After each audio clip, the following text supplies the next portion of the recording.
Hello and a very warm welcome to the Gimme Wrestling Podcast. I'm Anne. I'm joined today by Dom! And we also have very, very special guests as always. The Wrestle Story.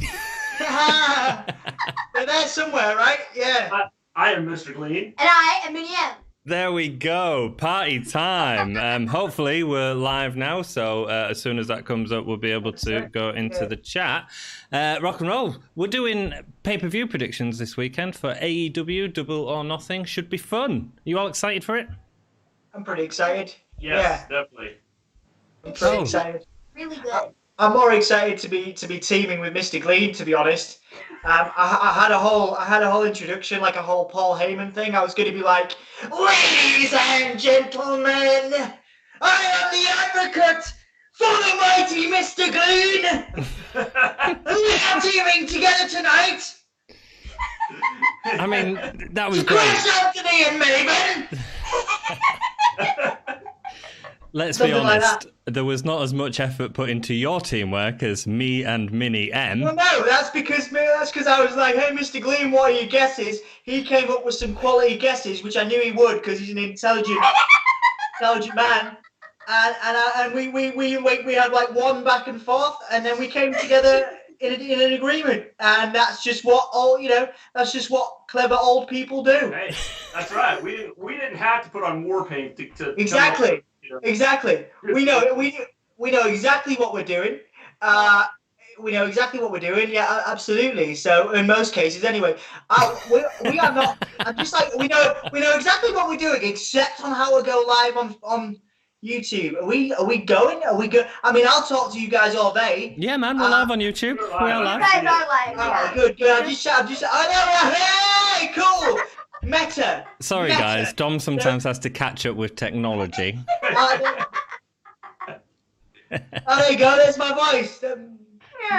Yeah, there we go. So AEW predictions. Me and Minnie M have donned our war paint and are ready to beat you guys. Who wants to explain the punishment? Oh my God. Dom can do it. Oh man. Well, okay. So if you go back and watch some of all the videos, it's one of the. I can't remember what month it was, or what year it was, because we've been doing this for so long now. It's on our Facebook, and it's the first video we posted on Facebook, I believe. It's on our Facebook, and basically I lost a predictions video, the Cinnamon Challenge, and Anthony did like a slow motion reaction video of my reaction, which was to vomit in a bucket.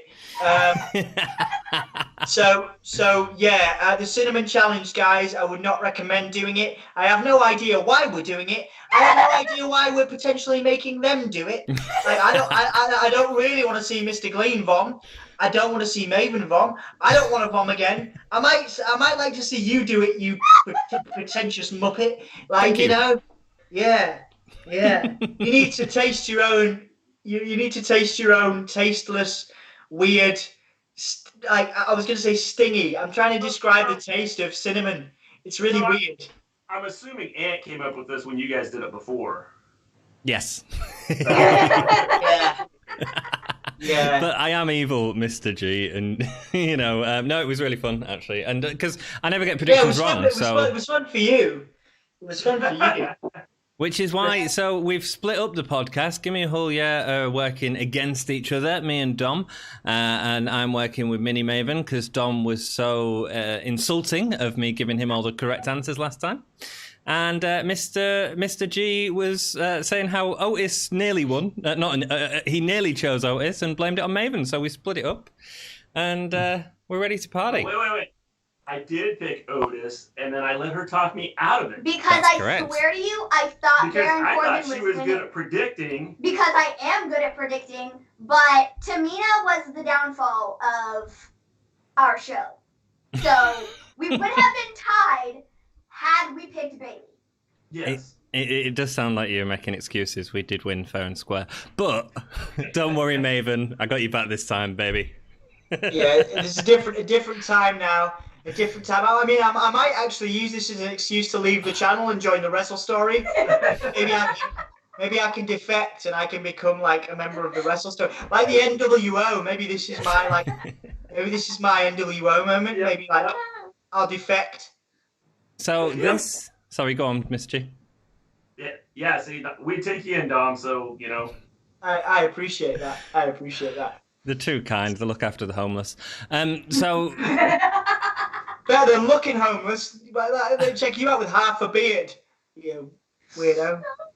It actually looks really good. Like I actually asked him. I asked him because obviously I didn't sleep well last night, and I'm clearly sleep deprived and on far too much tea. I actually asked him the question whether he was going to keep half a beard and half not half shave his face, like a genuine question. yeah. It's the kind of thing I could definitely see Anthony doing, just like walking around with half a beard. I quite like it. I'll leave the makeup on because it's honestly, Mr. Glean, he's so used to putting makeup on. I mean, it's unbelievable. Like we were massive goths when we grew up. You see, so like we grew up wearing makeup. So it wouldn't be a problem. Yeah, it's like a natural thing for him. Half a beard and makeup. Yeah, on the other half. Yeah, totally. So next month we might be doing this again, or when the next AEW pay-per-view, and we might be dressing up as Sting. Oh! Who knows, man? I mean, yeah, absolutely. Up our game for the next time. Could happen. So let's go into this card. Let's start making our predictions. You guys are going to go first because I always like to hear your opinions. First match is Private Party versus the Best Friends. So, Mr. Glean, you're the most articulate one of the two of us. So, do you wanna state the predictions? Sure. We took Best Friends. Absolutely. I think that they're kind of building them up. We haven't seen a whole lot of Private Party recently. Yeah. So I think the logical selection here is Best Friends. I did check the rankings as well. Best Friends are just behind Private Party in the rankings for the tag titles. So this could serve as their leg up to the tag titles. Yes. The rankings are starting to do my head in because they mean nothing.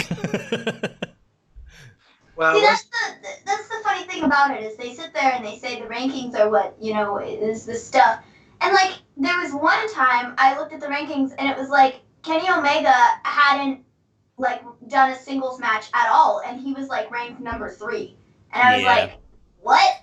Yeah. Huh? How does that make any sense at all? Yeah. Yeah. Because they knew if he was in a singles match, he would win. Yeah. Yeah.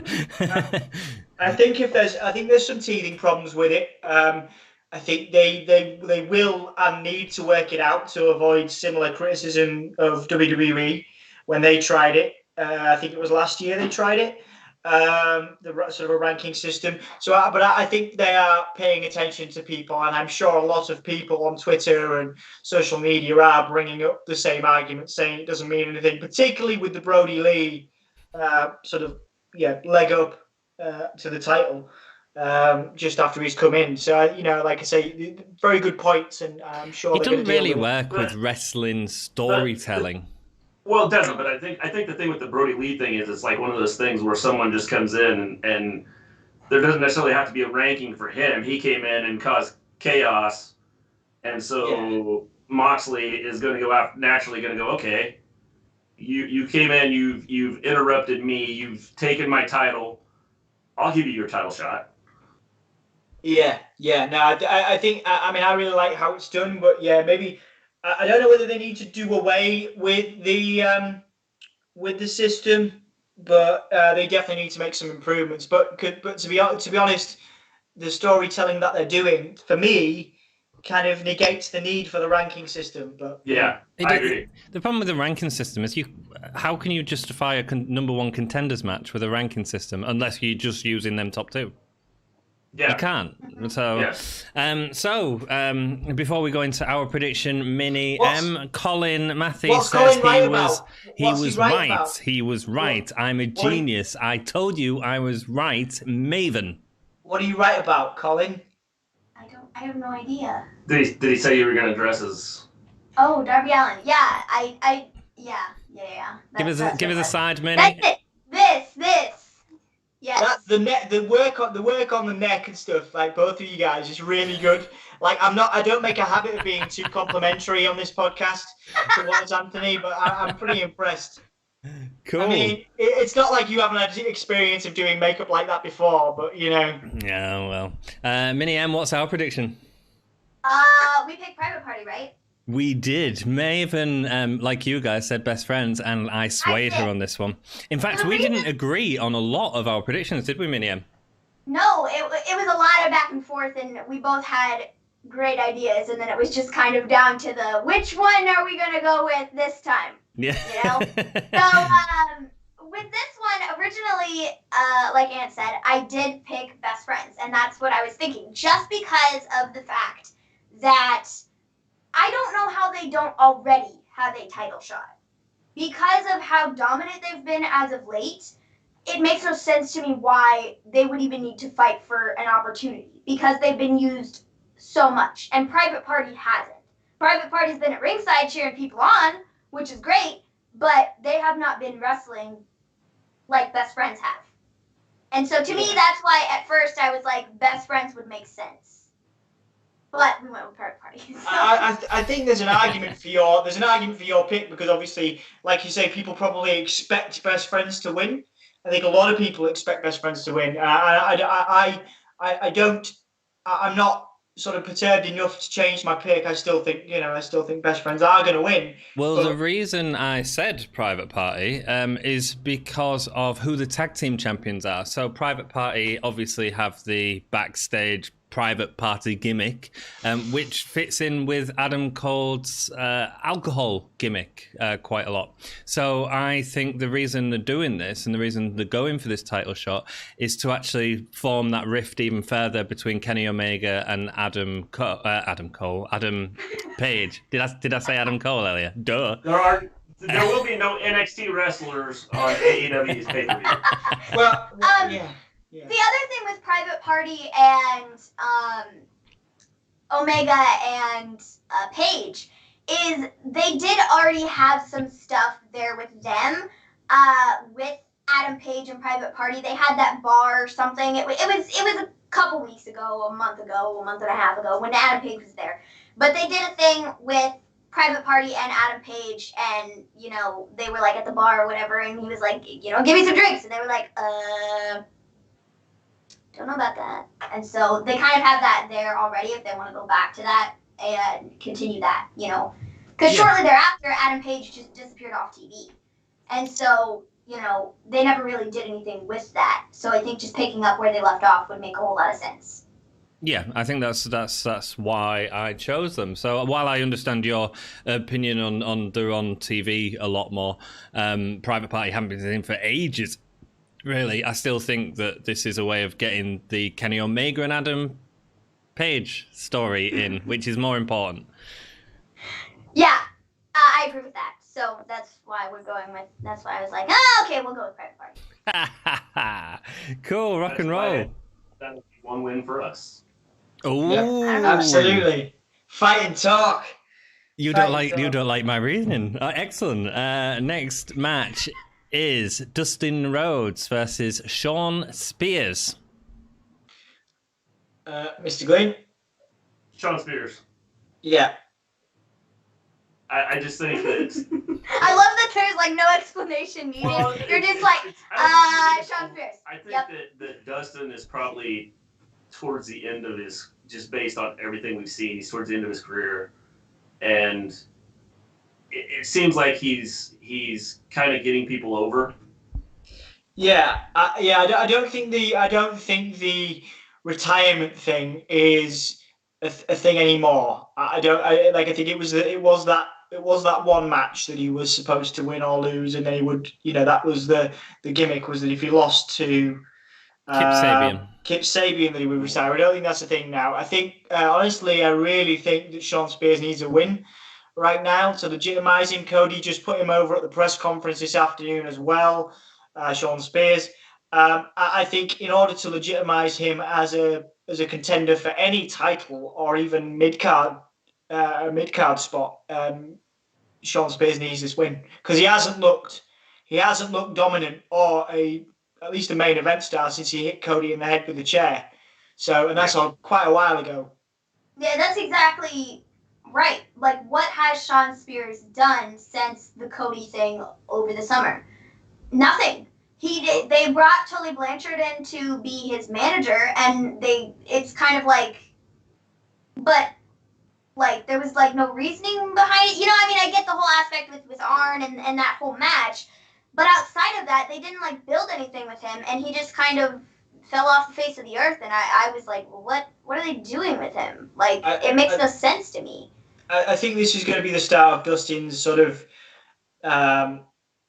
questioning himself again. I think he'll have a good run of matches, maybe for another 6 months, and then he'll bow out in one with a big match. But I think this is going to be the start of like not a downward spiral, of course, but certainly Dustin's questioning himself. And the start of like a dream, not like a dream match, because I'm trying to think of how many dream matches he could have, unless Sting joins. Maybe his retirement match will be against Sting. Or that's good. But I think in 6 months' time, I think he'll have a final retirement match, and he'll have like a Ric Flair-esque. When Ric Flair had his retirement, he had like a gauntlet series, didn't he, for like 6 months where he didn't lose, and the whole stipulation was if he lost, he would leave. And that led up to the Shawn Michaels match. That'd be a really nice thing to do with Goldust, actually. With Dustin. Yeah. I think it would be a really good way. And then he can go to TNA and have a final match. Well, actually, I mean, he has been. People forget this, but he had a really creepy character.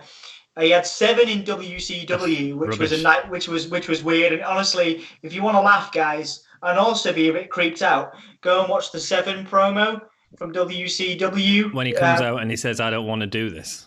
And also, but the intro's there, though. The intro. Yeah. But then there's also his Black Rain character in TNA, where he was huge. Like, he looked completely different.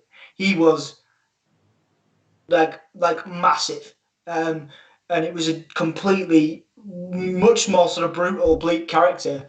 But anyway, so just a testament to Dustin's creativity, really. But I think it would also be a nice little, we'll call it a gesture, a negative gesture to be played towards WWE, because they'll give Sting a match, they'll give Goldust a match against Sting, and that'll be a bit of a dream match, and Sting won't go back to WWE. So, I think it makes sense for them to do that, and Sting to end Dustin's career, I think. Cool. Well, after that career retrospective from Dom, and Maven, do you want to give us our predictions? Shawn Spears. Shawn Spears, yeah. But I was very 50-50 on this. I think it could go either way. The reason for that... Honestly, same. It doesn't matter. First of all, the match doesn't matter who wins. If Shawn Spears loses, he'll just use it for storyline purposes. I mean, this new news gimmick that he's got is absolutely brilliant. And losing might actually benefit that. Who knows? So I was 50-50. I said, Maven, this is yours, go. Okay. I will say, thinking about it, not only has Shawn Spears over the last 2 weeks talked about Dustin, but he's also started to mention Cody again. And so I'm wondering if down the line they're going to do another Cody and Shawn Spears match. And I'll kind of touch more on that in a bit when we talk about Cody's match. But I'm starting to think about it, and I feel like that would make sense if they did that with what they're doing right now, and the fact that he is mentioning Cody and, I guess Dustin and everybody so much as it stands right now. I think they might be headed towards the direction of going back to Cody and Shawn Spears. Yeah, I certainly don't think there's an interesting comment from Colin in the comments, and he says it's the most pointless match on the card. And I'm sorry that you don't know whether you're going to be watching it, dude. But yeah, I don't agree with that at all. We obviously respect Colin's opinion. I think that Dustin has every right to be on that card, as does Shawn Spears. Both very good athletes, and I think it's a good storyline built towards something later down the line between Shawn Spears and Cody. So very much like Maven says. I think maybe what Colin means is he means that there's been no build up to this story apart from the last sort of week or two, but that's partly due to the pandemic as well and the limitations that they've had within that. And actually, this could be the start of something. So I think I'm quite looking forward to it. Anyone else? Thing is, do you really need a build up for this? Because if they're going to tie this back into Cody, then you've had the build up to it. It's just now Shawn Spears is acting on it and going, hey, I'm challenging you, Dustin. I want to get back at your brother, so I'm going to go through you first. Yeah. Then get to Cody. It makes sense. So, Shawn Spears. That's who we took. Yep. Cool. So we're both the same on that. Let's go into the next match, which I don't think is going to be happening. It's Britt Baker versus Chris Statlander. Okay. Well, we chose Britt in this one. I think she's riding a wave of momentum. Obviously, you're right. Potentially not going to happen now, but we'll see if it does happen. I think and if Britt's able to compete, I think it will make it all the more watchable and all the more interesting if she does win. I really do like Chris Statlander. I think she's one of the most entertaining female talents out there right now. But I think that she hasn't found her feet. I like the boops and I like the alien gimmick. But I think that there's more that needs to be done for it to work in an AEW context. Something that I'm experiencing. Collins just said Britt's she's supposedly torn her ACL. So yeah, it's potentially but not happening now at all. But if it does somehow go ahead, which is doubtful, obviously, she's riding a wave of momentum. But yeah, and I don't think Chris has the. There's something about her that's not clicking right now. I don't know whether it's AEW's choice of. They've got a lot of weirdos on the roster. Have you noticed this? We've got a lot of weirdos on the podcast.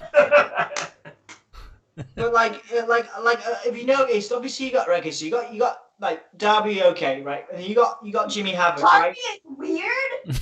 Excuse me. Well, he's not okay, but he's not the most weird. But that's what I mean. He's like the least weird, okay?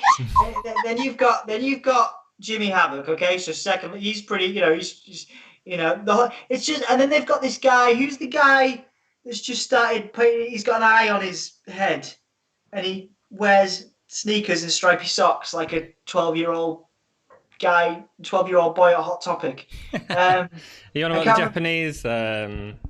No, the guy he was on Dark the other day. The original Death Dealer. I'm gonna Google this because I hate getting it wrong. But yeah, I don't. Luther, that was his name. Yeah. Luther, yeah, Luther's a Japanese wrestler. He's always had that gimmick though. He's certainly not Japanese, dude. Oh, where is he from? He's not Japanese, but he's done a lot of Japanese death matches. Yeah, okay, sorry, yeah. But yeah, what I'm trying to get round to is that AEW has to steer away from having too many goths and too many weirdos. But dude, Chris Statlander's nothing like a goth or anything, and it's a different division. And she's just an alien. She's just an alien, man. Just let her be. Let her be an alien, all right. If she wants to be an alien, what's your problem with aliens? I mean, I don't believe in aliens. Well, do you believe in goths? Sorry. Do you believe in goths? Not anymore, dude. Not anymore. No. Not after Undertaker's streak ended. And my entire life experience with goths, yeah. Anyway, something about Chris Statlander for me isn't clicking, and I think that even the only, I mean, if they replace Britt with somebody, then I could see Chris going over. Depends who it is. Is there anybody from WWE without a no compete clause, that could step in? Last minute, unless it's somebody notable, I could see Chris getting the win, because I assume that she'll. The only person, I see what you're saying. The only person that could get from WWE, I believe, would be Deonna Purrazzo. Right. So I mean, there's this potential, of course, but because the NXT guys only have a 30-day no compete, don't they? I know. Think I so. know. Yeah. Statlander has the alien gimmick. Colin, thank you. That's what I was saying. Are you listening? Well, Thanks for being here, though, buddy. I appreciate it. Don't leave us with nobody here. No, I'm kidding. Mr. G, your opinions on The Statlander? thing is, I mean,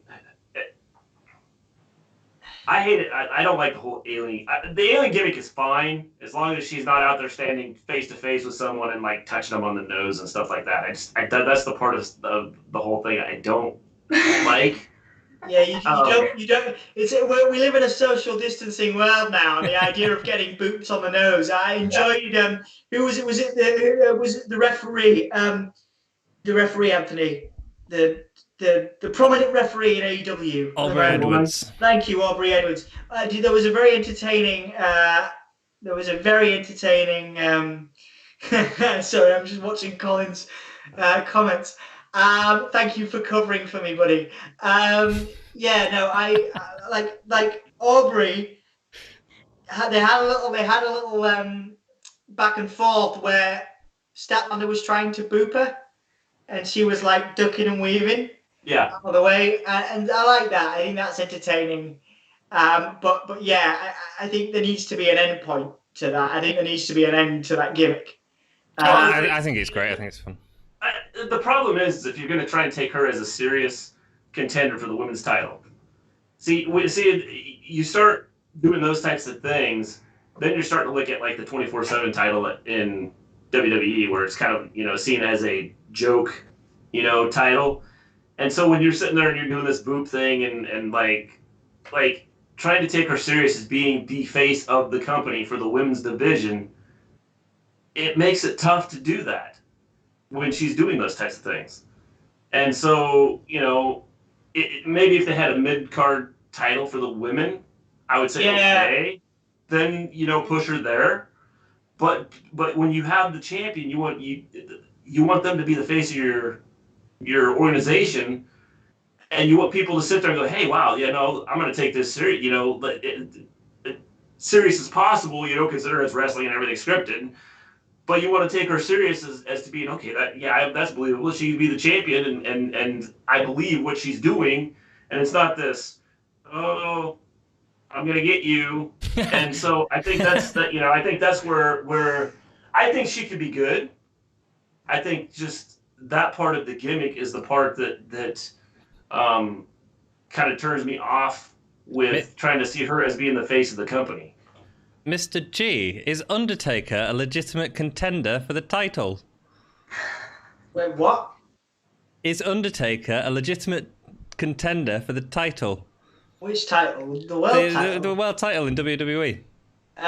Who's asking? I'm asking Mr. G. All right, I just see. Mr. G just looks shocked. All I can see in the comments is Colin being jealous that I'm a new member of the Wrestle Story. So, so the reason I asked that, Mr. G, is because the Undertaker used to go around saying, "I'm gonna get you, I'm gonna get you," and he was a dead man. Well, but that was the whole dead man gimmick is like. Because he developed his character. So it became a you could believe him more because he developed the character and had it all set in stone of, okay, I'm going to be a dead man here and I'm going to rise from the ashes and stuff like that. So do you think Statlander could do that? If they develop her as someone that you could sit there and say, okay, I believe what she's doing and she's going to be the face, I think down the road she could, and people would be okay with it. But right now, with it's like with the guy that oils himself up, right? Yeah, I mean, like that. I mean, they sit there and you go, okay, if they ever, there's no way they could like push him to ever be the champion and the face of the company. No, you see what I'm saying? Yeah, but like I love, like we all love the Undertaker gimmick, right? And it's a good question that you pose, Anthony. But like they're already doing that with Darby. They're already having him come out in a body bag and stuff. There's a lot of the. So, but isn't there room for that in the women's division? No, you can't. It's the problem with AEW is that it's one of the issues I have with AEW is it's there's a lot of cliches in there. And I know it's only early, so they're going to learn from it. But you know, they've got so many like out there alternative characters that market is saturated. They've got, you know, like I'm trying to think. So they got Jimmy Havoc, and they've got, you know, and yes, there is space for a character like that in the women's division, but it can't So be. what you're saying is there's only space for one character like that, which is fair enough. I mean, what we could do is keep the Undertaker and get rid of the Fiend. Let me try and explain. Never get rid of the Fiend. Exactly. Right? No. Let me. But you're just talking favoritism now. Listen, right? Or let's get rid of Darby and keep Chris Statlander. How about that? Well, no, that's bad for business. Why? Right? Well, because he's look at you two. That's why. Look at you two. Hey, that's exactly why. And that's why you can't get rid of the Fiend. Yeah, that's why you can't get rid of the Fiend. Is selling more merchandise than the Undertaker. Right? Hold up. Right. Okay. Right. Let me explain where I'm at here. Like, you can have a similar character in the women's division, but you can't repeat the same thing because it's not the same thing. Darby and Chris Statlander are not the same thing. One's an alien, one's a skateboarder that survived a deadly car crash with his uncle once. But like, okay, but let me ask you this about Darby. Mm-hmm. Since they've started to push him a little more, mm-hmm. right? There's not this you don't like that, like coming out with the skateboard and things like that and doing those types of things. You don't see as much of that since they've started to push him.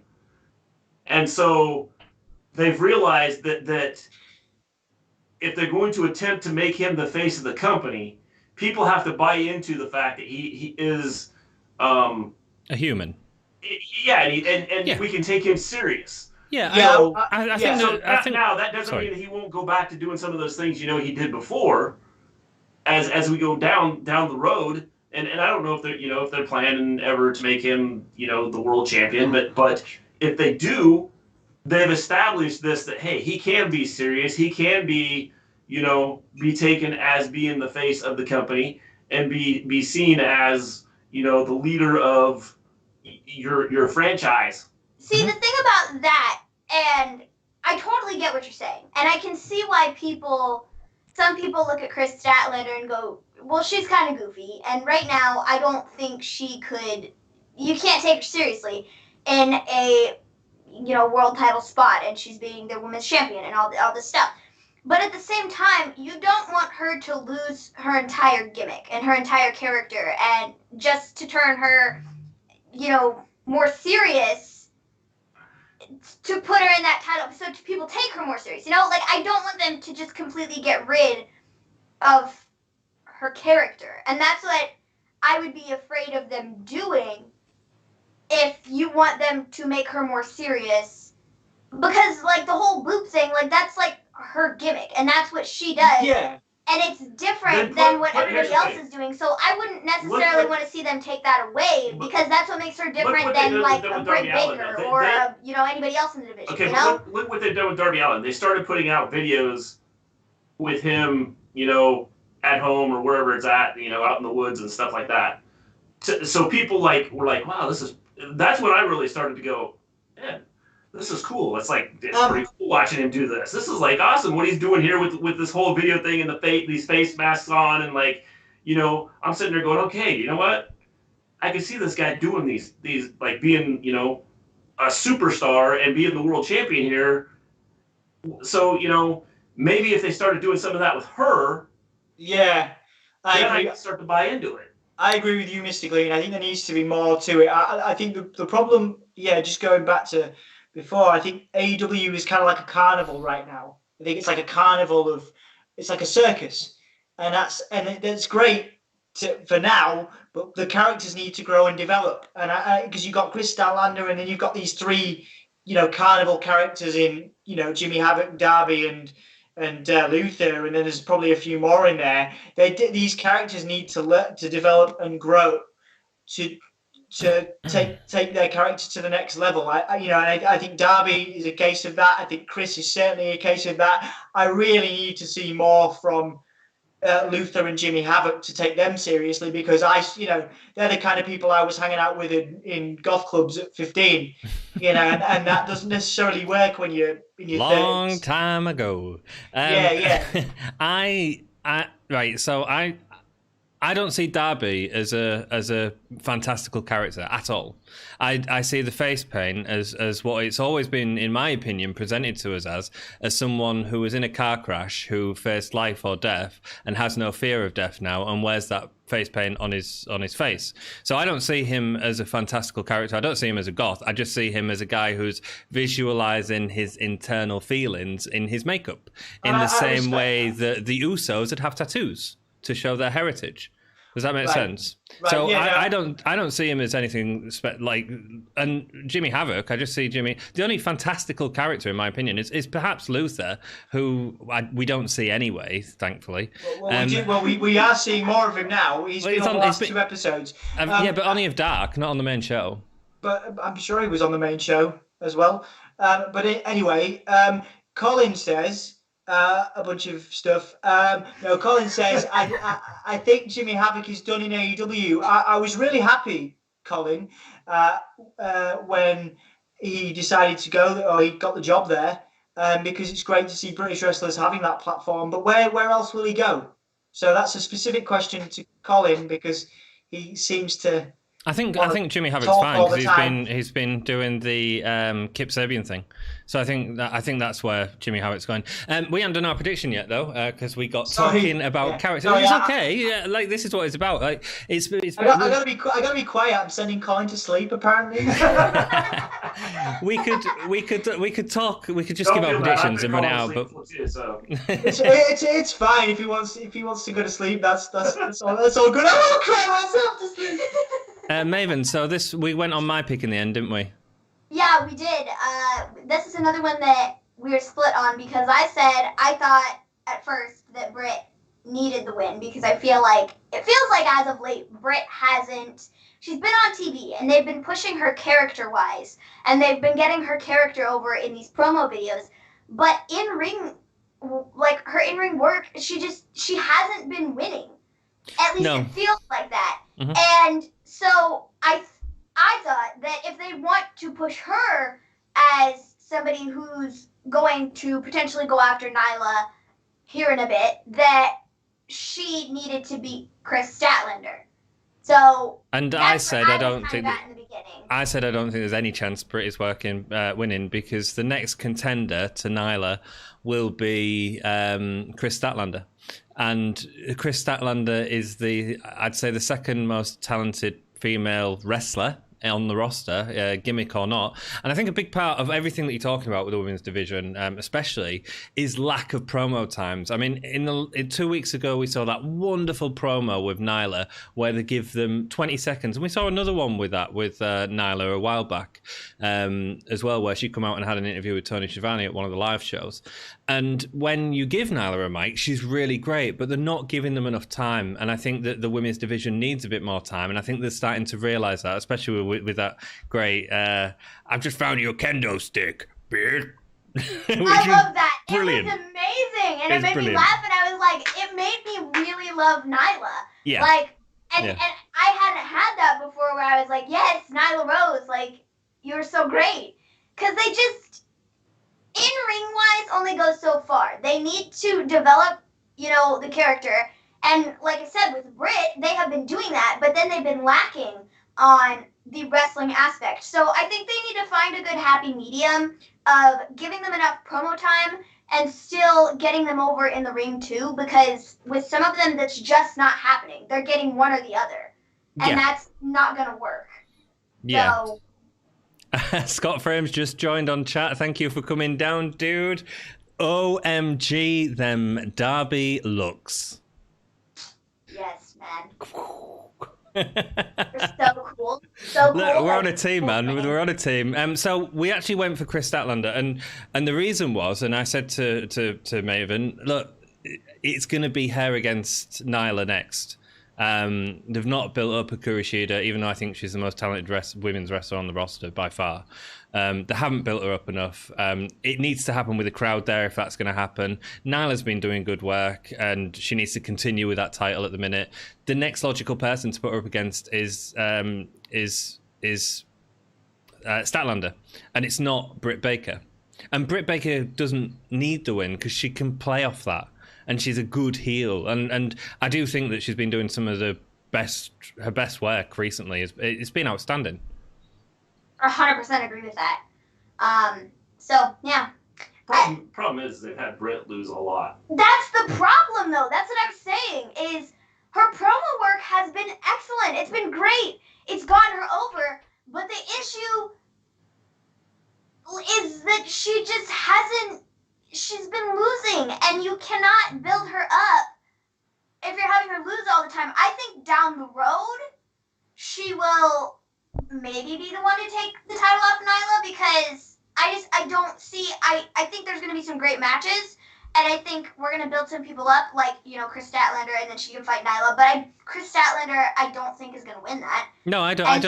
I don't think she'll win it, but I still think it's the next thing for Nyla. And actually, the important thing has to be the top of that card at the minute. Yeah, and so I think down the line, Britt will be the one to maybe take the title off Nyla. I think that just makes sense with the way they built her. Yeah. Well, but now she's torn her ACL, and that's 6 to 9 months. Exactly, and that's going to throw a giant wrench in the road. So if this match even happens, we picked Statlander. Yeah, I don't think it's going to happen now. I mean, it'd be interesting to debate a replacement. We could all sort of dream for Deonna Purrazzo or something, but I think it'll be somebody else. I have a question. Yeah. Ooh. Somebody that we haven't seen in a while, and I know, I think it was, she was filming something. Awesome Kong. Yeah, she's in Glow, isn't she? We haven't seen her in a bit, so maybe she shows up, they bring her back, maybe, possibly. I mean, honestly, they can do anything they want to. But yeah, it could be like a one night only thing. And that'd be a great win for her. But I don't know if Kong was... I think Kong was actually going through some performance anxiety. Really? Yeah, I remember hearing it. I can't remember where I heard it, so I wish I had a source. But in a similar way to, how Ric Flair came to WWE and sort of struggled in that, just to fit into that role that everyone just thought he'd be in and be great in, because he was great. The same thing with The Undertaker that we're sort of seeing. I heard that Awesome Kong had a very similar thing. Maybe that's just in my head, though, but I'm pretty sure that that's why they didn't focus on her as much when she was there. Yeah, I mean, like I say, I think Scott's got a good point in the comments. I think the women's division is there's a good women's division in AEW right now, but it is booked pretty terribly. I think it's their weakest link. I think it's been the women's division since lockdown. I think it's been better and better, to be honest. I agree with that. I think it was not very good, but I think the more time that they're working on them, like with, I'm going to go back to Britt Baker, her promos and stuff, they weren't doing that with anybody. And so they're starting to do more and more with the women's division, and they're booking it better. Is it where it needs to be? No. I mean, it's not. But it is better than it was. It's not completely horrible, and you can't sit there and watch it at all. They are getting better week after week after week, which is good, and that's what you want to see. Absolutely. And one of the problems with AEW when it first started, as a general problem I had with it, was there was not enough backstage of anyone. All you had was Cody going out, a Jericho promo, maybe MJF, and that was all the talking that you got. And gradually, I think they've realised and they've started to put more of that storytelling in, because that's what it is, storytelling and character building, ultimately. Yeah, absolutely. And like I say, there's a lot of work to do. And I mean, like I am going to ask this question. I know we've talked about it, but what my carnival analogy. Mm-hmm. Do you, I know you don't necessarily agree, but do you see where I'm coming from? And I asked the rest. I know me and Mr. Gleam were always on the same wavelength, but I want to know. Well, that's why you're both eating cinnamon. In terms of Anthony and Maven, what do you? Obviously, I don't expect you to agree because I realise it's a pretty weird statement. But do you see where I'm coming from with that? Like, it's a little bit like a carnival. It's a little bit like a circus right now. There's a lot of strange gimmicks that haven't quite fully formed. I can understand where you're coming from, but I think that is what helps make AEW different than your standard WWE product or your standard NXT or your standard or whatever, I think that's what helps make them different is the fact that they have so many of these kind of off the walls characters, things that you wouldn't see in WWE.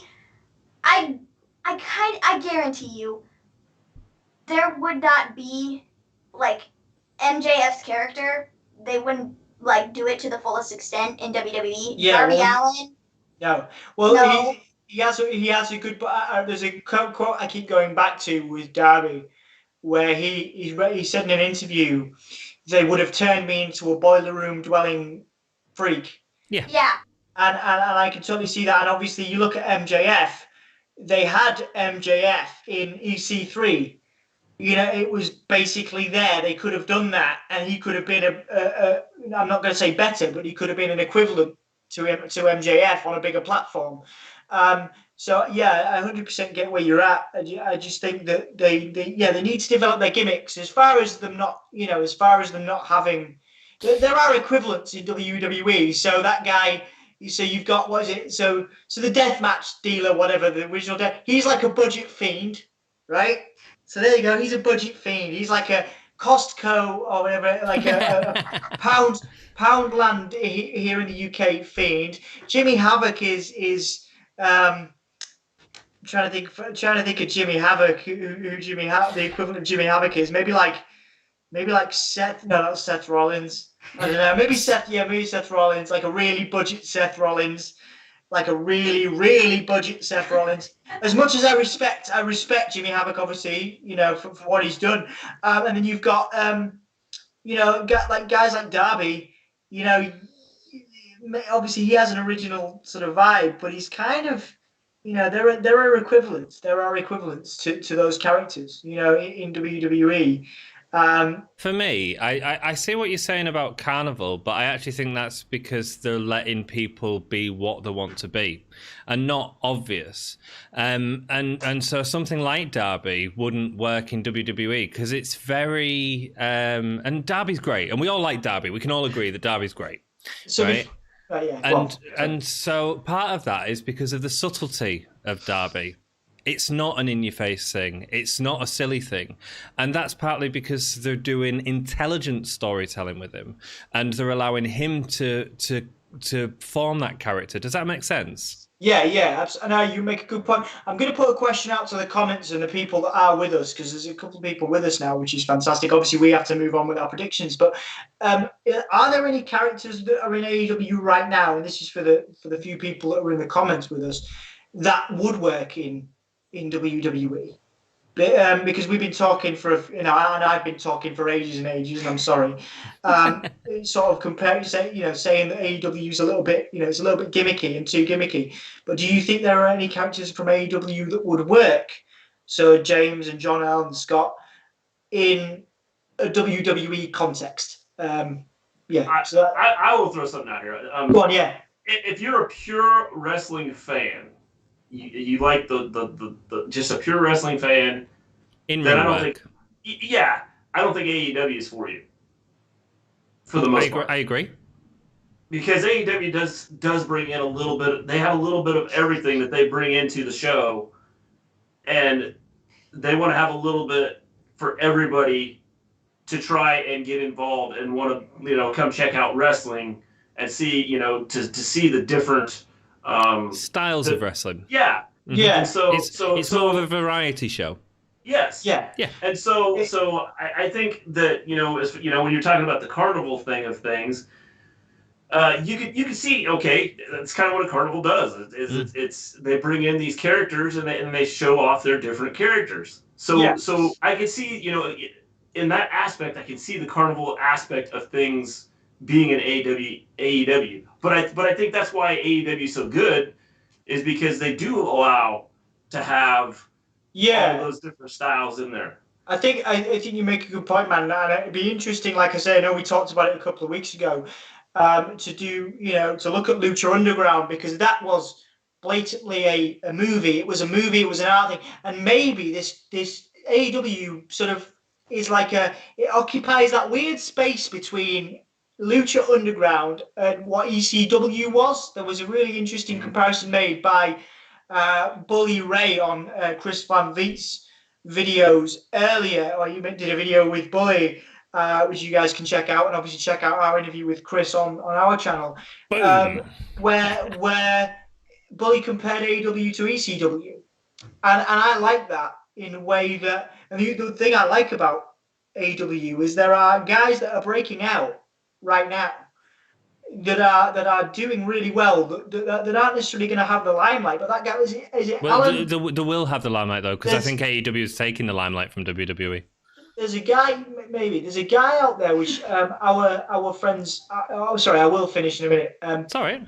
Our friends, the Ringsiders. I don't know if they're with us right now, but our they're friends, still the alive. Ringsiders. Yeah, well, yeah. But I mean, like, our friends, the Ringsiders, did a great interview with Alan last week, and I think he's fantastic, and I think a lot of people are coming around to him, and WWE wouldn't have the space for that, you know, and because of the cinematic universe that Lucha occupied, that wouldn't have had the space for that, because they were all movie characters, and some of these guys haven't really developed a character yet. So in AEW, I mean, so I think AEW's quite unique in the fact that it's a carnival that lets people in that want to develop their craft, and we get to see that in real time on live national television. Like, there are some people on the AEW I can get that. Yeah, I've never seen that before, where AEW is comfortable to let people grow and develop on the screen. Like, I think NWA do that as well. I think there are. Yes. I think independents do that as well. It's a very independent attitude in terms of come and do what you can, and let's make you the star of the show, and you're in control of your own. Because WWE, you have no control. Yeah. There is no creative control. Yeah. The thing is, go on. Isn't it kind of ironic that we're sitting here talking about how they let them develop, and it's kind of a movie-esque type thing, and then probably the biggest things that WWE has put out in the last 2 months have been the pay-per-views years, Mr. G. Probably have been the Fiend, the Firefly Funhouse with Cena, the Boneyard match. Yep. I mean, and it was all a cinematic movie universe, yeah. type thing. Yeah. Your hand's been forced into that. Yeah, absolutely, and it's credit to places like Lucha Underground, who of course don't have a platform anymore, for those things working, and also of course to AEW for I think their innovation. WWE are shameful in their ability to steal other people's ideas. I know that's what did you say that's the most sincere form of flattery, don't they? Mutilation. Mutilation. Anthony, sorry guys, Anthony's a lifelong Marilyn Manson fan, and he needs to stop quoting songs. We're on a wrestling podcast, Anthony. We're not 16 anymore. I mean, you probably wouldn't tell that because we're on a wrestling podcast in our 30s. But anyway. Putting on face paint. Yeah, wearing face paint. But yeah, anyway, we should probably move on. But yeah, I do enjoy these debates. Well, that's what it is, you know, it's a debate, so that's cool. Thanks for tweeting us out, Mini M. I have just retweeted that. So we've got Statlander, you've got Britt Baker. The match isn't going to happen. If Britt Baker is forced to pull out, you're losing a point. That's how it works, isn't it? I think it's a no match. No, I don't. What do you think, Maven? We'll let Maven have the final say. Maven, don't be fair. Don't give them an advantage. I've told you I'm not eating cinnamon. You can't cheat either. Anthony's such a cheater. Such a cheater in every aspect of his existence. So you can't give him an inch. We can't give him an inch, Mr. G. He will keep his way out. But if Britt Baker doesn't show up, then technically, it's a no match. I mean, Chris Statlander won the match, technically. Or they didn't have it. Well, no. Whoever replaces No, it don't matter. It'll be thrown out. Don't worry No, about no, it. no, no, no. No, don't worry about it. If somebody replaces Britt and they win, then we get the point. No, no, it's fine. It's fine. I'm only joking with you. It's all good. Right, the next match. MJF versus Jungle Boy. Is this an easy one, chaps? So Mr. G, do you want to take this one? Because you had some good points on your original pick. I had Jungle Boy by disqualification originally. We ended up going with MJF.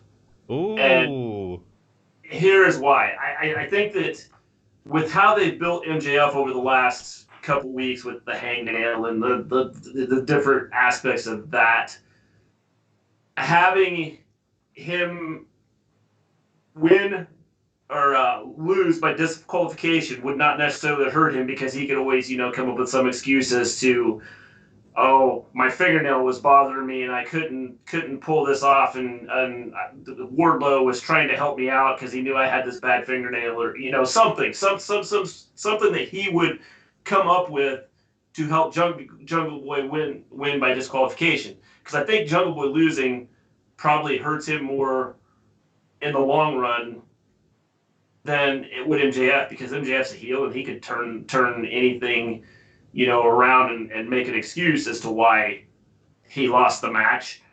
And so that was my thinking with going with Jungle Boy originally. And then I got to thinking, okay, if they're going to give MJF a push here, they probably need to have him win. So we're going to go with MJF. Cool. Good thinking. Minnie M, who did we choose? Jungle Boy. Hey! For pretty much the same reasons you said, guys. But with one extension to that, actually, and a very important extension. This is only the start of the feud. MJF does not need to win here. Jungle Boy needs to win to continue this feud, because then we're going to get Wardlow and Luchasaurus. Exactly. This is all going to carry on. And so it makes sense for Jungle Boy to win now, and MJF will win later. Well, see, MJF beat Marco Stunt this week. Yeah. One member down. Jungle Boy needs to avenge Marco Stunt. So, and that's that there. It's a big win for Jungle Boy, that as well. And Jungle Boy's great. Like, beating MJF, he can, rub that in his face for forever. I beat you, haha, And I think just the reaction that MJF is gonna give when he loses to Jungle Boy, it's gonna be great, because he's gonna be like, what? Like, yeah. And it'll be great, and it'll play off of that. And in the long run, does it really hurt MJF to let Jungle Boy win this one match? It really doesn't, because MJF is gonna win the next match he has, and the next match, and the next match, and then he'll be, getting shots at the world title and stuff. And Jungle Boy isn't. I would love for Jungle Boy to get a shot at, like a mid-card title or maybe the TNT Championship or something like that. But I just don't see that in his future right now. I think a trio championship is going to come before that for them, because they work best as a trio. Yeah, I do agree with a lot of points there. Mr. G, obviously it's a bit late now, but would you change your pick based on their argument? Or, I still feel pretty confident in MJF, but how are you feeling? I'll stay with MJF. Yeah, John L makes. Yeah, sorry, carry on, mate. And the reason, again, I see where they're coming from. And like I said, MJF can make the thing about MJF, and this is why he's so good. He's a heel, and he could lose and come up with some excuse as to why he lost, and still win. And everybody go, yep. You're right, man. You're a heel. You're doing a good job with this. I agree with you 100%. That should never have happened. Or your hangnail probably did cost you, and everybody would buy into what he's selling.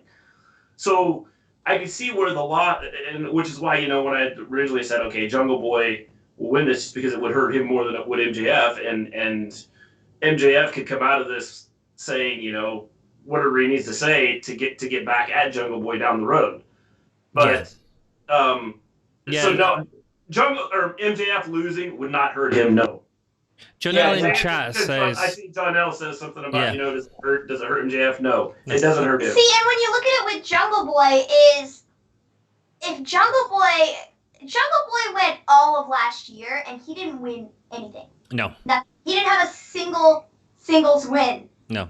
And then it's like, I don't know. I love the Jurassic Express gimmick. I love it. It's so fun, and just when you watch them on TV, you can't help but be happy. Like, you just have to smile because they're so great and they're so entertaining. And so I would love to see them go through with, getting Jurassic Express over more. And I think if you have Jungle Boy lose, like, right off the bat, it's just kind of like, so I really think that Jungle Boy he needs to get the win. It's like, roar! I do understand. I mean, you make a very compelling argument, and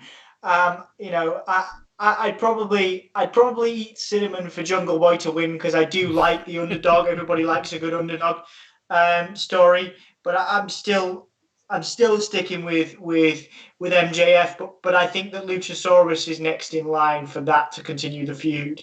So we'll see. So moving on from this ever so slightly, I'm going to take the discussion in a slightly different direction. Empty arena matches in general. Who's better to win, the faces or the heels? I think it depends on the situation.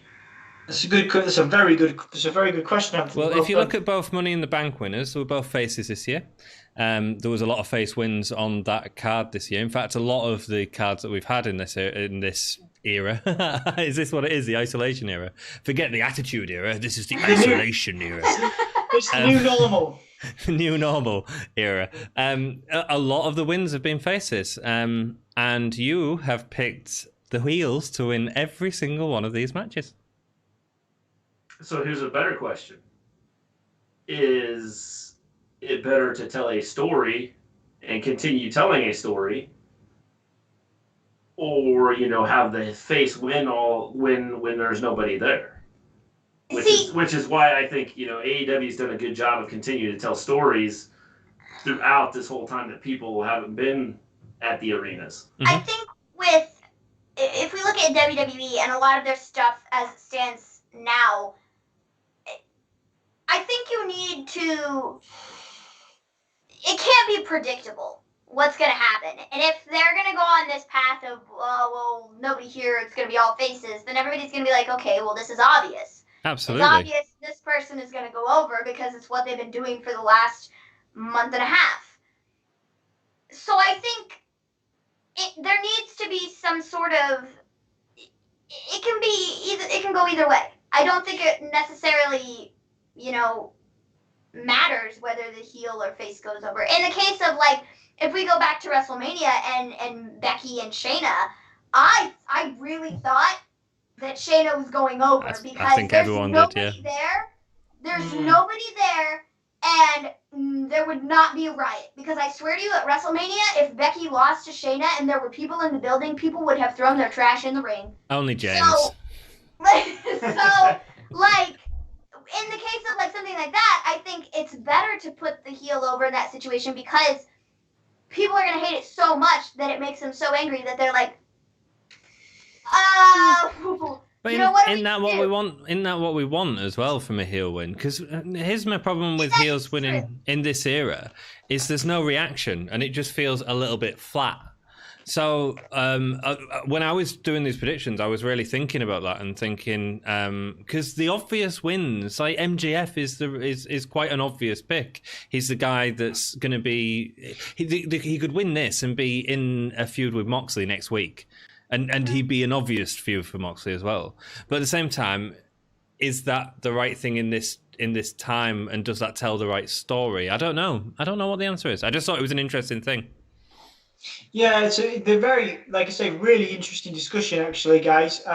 And we'll see, what happens. I think AEW are thriving in this environment, and I wonder whether, as soon as this goes back, whether the ratings will tip further in NXT's favor. I think AEW have really thrived in this new normal environment with storytelling. What, you think fans will go back to NXT after? I think once crowds come back. NXT were losing the numbers before while the crowds were still there, man. I think, like I said, I think we're going to see an even bigger increase but towards WWE, just because sports entertainment wins every time. but I think it's going to be that killer cross jobber match that makes everyone go watch NXT. the Killer Cross job. What? There's a killer cross jobber feud. Yeah. You mean the Killer Cross Ciampa feud, which they've done very well in building? No. You Sorry. Uh-oh. You I'm obviously. Oh boy. I'm sorry, Maven. We have a difference of opinion, and that's okay. That's okay that we have. My argument last night was NXT as a whole has become predictable. It has become boring, and the entire thing. I mean, tell me I'm wrong though, because if you look at everything, the main event of NXT last night was Io and Rhea. And everybody knew Charlotte Flair was coming out to get involved. Everybody already knew before the match even happened, before the match was even scheduled to happen and was made official. Everybody knew this was the direction we were going into. The sad part is it's become the NXT as a whole has become that. And it's not even just the fact that they have no crowd right now. It was long before that. Like the beginning of 2020, before everything went whack. Yeah. It's just been a slow decline, and it's not good, and it makes me not want to watch NXT anymore, and it makes me not care about what's happening because everything has become so predictable and so bland and so boring. I think it's. I see where you're coming. Before you go, Dom, can I just interrupt and say that you tried to interrupt Maven about 5 times there, which was noble of you, but you didn't at any point, and I love that because once Maven's on a rant, you ain't getting a word in, dude. I see where you're coming from, Maven. I do. I think NXT's the best it's been in a while. Are we sure about that? Are we sure about that? I 100% agree with you that it's not been as good as it has been since the beginning of this year. It's certainly taken a dip, but I think it's improving. I think that's down to Ciampa and Gargano having moved forward. I think this gives Ciampa a new lease of life, so to speak, because he's been stuck with the Gargano thing, which was great at first. I think the light heavyweight shows how old I am. The cruiserweight championship stuff is great, and it's a great showcase for talents like obviously like Drake Maverick, and even Kushida and those people like that as well. I think that it's improving. I'm not saying you're wrong at all, but it's just my opinion that the NXT is steadily improving, and I can see why NXT's ratings are improving. And you do see NXT winning a few, not all of them, but just a few. Okay. Can I cut you off right there, Maven? Just because I think it'd be really funny to interrupt you as much as you was trying to interrupt Dom all the way through that, which was great. I appreciate, hey Maven, I really appreciate that. I really appreciate you. Thank you for that's really cool that I was able to get my opinion across. And I'm not saying you're wrong at all. I'm just saying that there are elements of what you say that I disagree with, but not all of them. The issue I have with the Ciampa and the Cross situation, and talking about how this is the biggest, the best thing since sliced bread, is that I didn't say that. The issue I have with it is the fact that Ciampa has not won a feud since he came back to NXT from his injury. He has not won a feud. He was against Adam Cole, and he lost. He was against Johnny Gargano, and he lost. And now you're going to put him up against Killer Cross, and Killer Cross cannot lose. He cannot lose. He won't lose, but Ciampa's the perfect... Exactly why I have an issue with Ciampa is because what are we doing with Ciampa now then? Well, he's going to be the best. He's the best introductory feud Karrion Kross could have had, and then I think he'll move on to other things, and Ciampa will reach the top again. I think Ciampa will go in a different direction following this feud. But you're right.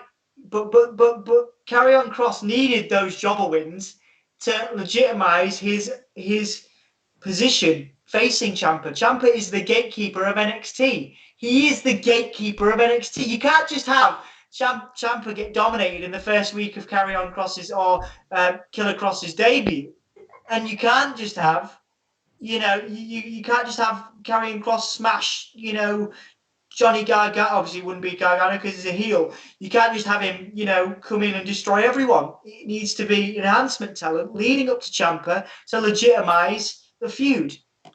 And anybody that just joined the chat went, when did Karrion Kross and Gargano and Ciampa join AEW?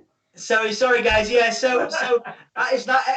Can I just say it's nice to see Colin back, and also we're friends. We're friends now because me and Colin agree on the Ciampa Cross thing. So good to see you again, dude. Let's be friends. That's cool. Maven, you're ready to talk. Go on. Sorry. It's all right, Dom. The entire thing, like I said, with the Ciampa Gargano thing, the Ciampa and Cross thing, I would have much rather them held off. Put Ciampa in a feud with somebody who isn't Cross. Let him get a win against somebody. Because as it stands right now, he hasn't won jack squat since he came back, and I have a major problem with that.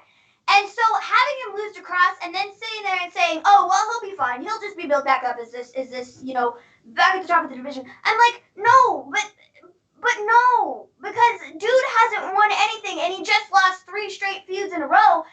And so what are we doing with him? And it makes no sense to me why we're doing this to him. I don't get it. And so, yes, that's all on that. I really don't like Killer Cross. I think all of your opinions are completely valid. I think NXT is a bit boring at the minute. Let's move on with AEW, and because we've still got loads of matches. For those of you joining us, we've been live streaming now for about an hour and a half. Currently going through NXT's roster.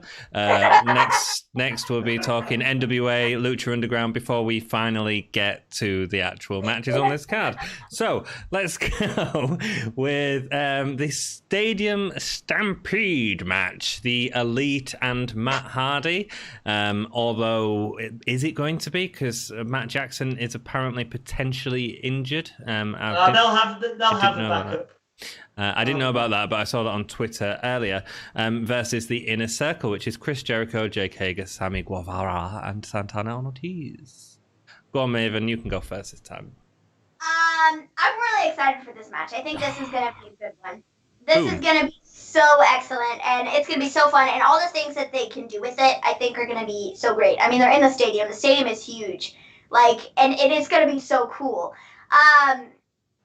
We picked the Elite because I think it just makes sense for the Elite to win. I think, again, in this type of a situation, I don't think it really hurts Inner Circle. They're still the bad guys. They're still going to be the bad guys. They're still going to be going after the Elite, even after this, because it's just what they're going to do. And so I don't think there's a problem with giving the Elite the win. Now, I'm excited for this. I think Matt Hardy is going to be super fun in this match. Some, like I said, they could do some cool things. I'm excited that Hangman Adam Page is back because I missed him. He's great. Young Bucks are back too. I mean, as far as we know, I'm really excited for them. I loved that last night they came out, they had their masks on. I was like, that's so cool. Genius marketing. Wear your own Young Bucks face masks and go out there and be cool. Who's the other one in the match? Kenny Omega. Kenny Omega's the other one. And, Kenny Omega. He'll be cool. I think the face is winning as well. Is what I was talking about. The face heel dynamic in this empty arena. A face win here is just keeps that uplift going as opposed to a flat ending. So that's why we picked the Elite for that. You guys. We also picked the Elite. Mr. Glean, you want to take this? Sure. I think that basically what it boils down to, I think you're going to start to see some cracks in the foundation of the Inner Circle with Guevara and the rest of them. Okay. That could be interesting. It could be very interesting. Yeah. That's really clever. That's really clever, actually, Mr. G, because I think if that happened, Jericho would go with Guevara. I think He so. might. And I wouldn't be one to necessarily think that Guevara would be the one to, say, peace out, guys. Bye. I'm done with this. But I think it could be cool because they do have this dynamic with Chris and Sammy that, you know, they are their tag team and they've been in a whole bunch of tag team matches recently and they're like, you know, best buds and they have the cutouts of them hugging each other and so they have this whole dynamic there where, you know, everybody in the inner circle could be mad at Sammy for something, you know, for Sammy could be the reason they lose this match. I mean, that's the way they could go with it. And then everybody's angry at him and Sammy's like, where were you fools at? And then Jericho's like, guys, let's not gang up on him. And then it, you know, ultimately leads to Jericho and Sammy leaving, and Jericho kind of has Sammy's back, and I think that could be really cool. And then maybe they can push Sammy, you know, with Jericho there with him, kind of being his mentor, you know, type of situation that Sammy could be pushed for a title shot, you know, whether it be the TNT Championship or the World Championship, whatever. And I think that could be really cool. Yeah, absolutely. I think there's some Fabulous. very good booking there, guys. And I think that, you know, like I like the idea of Jericho siding with Guevara, breaking up the inner circle, and then eventually Guevara and Jericho turning on each other, but quite far down the road, and Guevara turning into a face, because you can tell already, the non-existent fans, but the people at home, there's a lot of love for Sammy Guevara. A lot of respect and a lot of love, and people enjoy his matches. I think he knows it. I think he's going to be, I've made this comparison before, he's going to be the Eddie Guerrero of the next 10 years, the next decade. People will love him or they'll love to hate him or whatever, but he's that good. And I'd take it one step further. I think he's the next Shawn Michaels. I honestly do. I think Jericho sees that. I think Jericho sees that and will continue to mentor him for the foreseeable future. So we could potentially get, at least in the next 5-10 years, while Jericho's still going, a Shawn Michaels, Triple H type vibe, where they are constantly, they're friends, they're best friends, and they have a faction together, and then they become a tag team champions, whatever, and then they break up with the master becoming the student becoming the teacher or something like that, you know? Yeah, I think that's all wonderful booking, guys. I think, because I've never even thought about this at all, really, about breaking up of the inner circle, but it makes sense because them two are almost the comedy relief. I know that they've used the others in comic ways, but it doesn't necessarily suit their characters. Jake Hager's comic because he was silent and the big guy. Santana Ortiz comic because they say the same thing, but there's still thugs on the street. Whereas them two are the two comic, in my opinion, more of the comic guys. I think all your booking ideas are great. I'd love to see any of that. And I do think Sammy Guevara is potentially the next Shawn Michaels. His selling is incredible. Yeah, absolutely phenomenal. His match with Matt Hardy last night, there is so many moments in that match that you watch, and the bit where he's hitting his head into the turnbuckle, if you freeze them moments, you've got pictures of Sammy Guevara looking like he's been hit on a UFC game or something in slow motion. It's beautiful. You're right. He's incredible. You know, the two best sells of this year, golf cart. Right? Yeah. That was amazing. It was amazing. And it wasn't just like, because he's getting hit by a golf cart. It's the way he sold it. It looked incredible. Yeah. He threw his body in a way that he knew it'd go a certain way. And perfect. The other one was that super kick he did where one of the Young Bucks super kicked him off the rope. Yeah. And that was... There's a question I want to bring up to you guys as I'm moving all over the screen. I'm getting jiggy with it on the screen. There's one I want to say that you're right about Sammy Guevara. He is of course no Dolph Ziggler. I honestly, not to upset you because I knew that you'd whinge about that anyway, but no, I think he's way better than Dolph Ziggler. We need to remember that. I agree with that. He's no Dolph Ziggler, guys. The second thing I wanted to ask you at this point is Jim Cornette said something. I watched since there's a bit of a Darby Allin theme going on, I watched a video with one of Jim Cornette's videos, and obviously he comes under fire for some quite alternative opinions nowadays. He said that guys like Darby Allin, and I think he may have mentioned Sammy Guevara in this context, will not have long careers because they're taking bumps in front of no people. They're going to injure themselves, and they might be all right now, but in 5-10 years time, they are not going to have long careers. I think the guy that was leading the conversation with Cornette said, "Well, what about Mick Foley?" And he was like, "Well, Mick Foley had some padding, obviously, And his also, career was cut short as well, really. but also Mick knew when to bring it out. He didn't do it when they were doing house shows. And He didn't. But so my question is, and as an extension of that, before we move forward, do you agree? Because there's a valid point in that. There's a valid point in what Cornette says. Do you think the guys like Sammy, because we'll move on from Darby Allin and this Darby vest, guys like Sammy and Darby, but Sammy in this context, because like I say, his bumps look like they don't look comfortable, do they? When he's bending his body backwards, taking a super kick. It depends. For me, neither of them have the. I mean, I'm not a wrestler, so I don't know. Neither of them have the muscle mass or size for it to be as big an issue as. And do you not think that makes it more of an issue? No, because you haven't got the weight behind it. Here's what I would say. I would say Sammy probably has a better chance of. If we're going to compare and talk about, taking the bumps and things like that, Sammy probably has a better chance of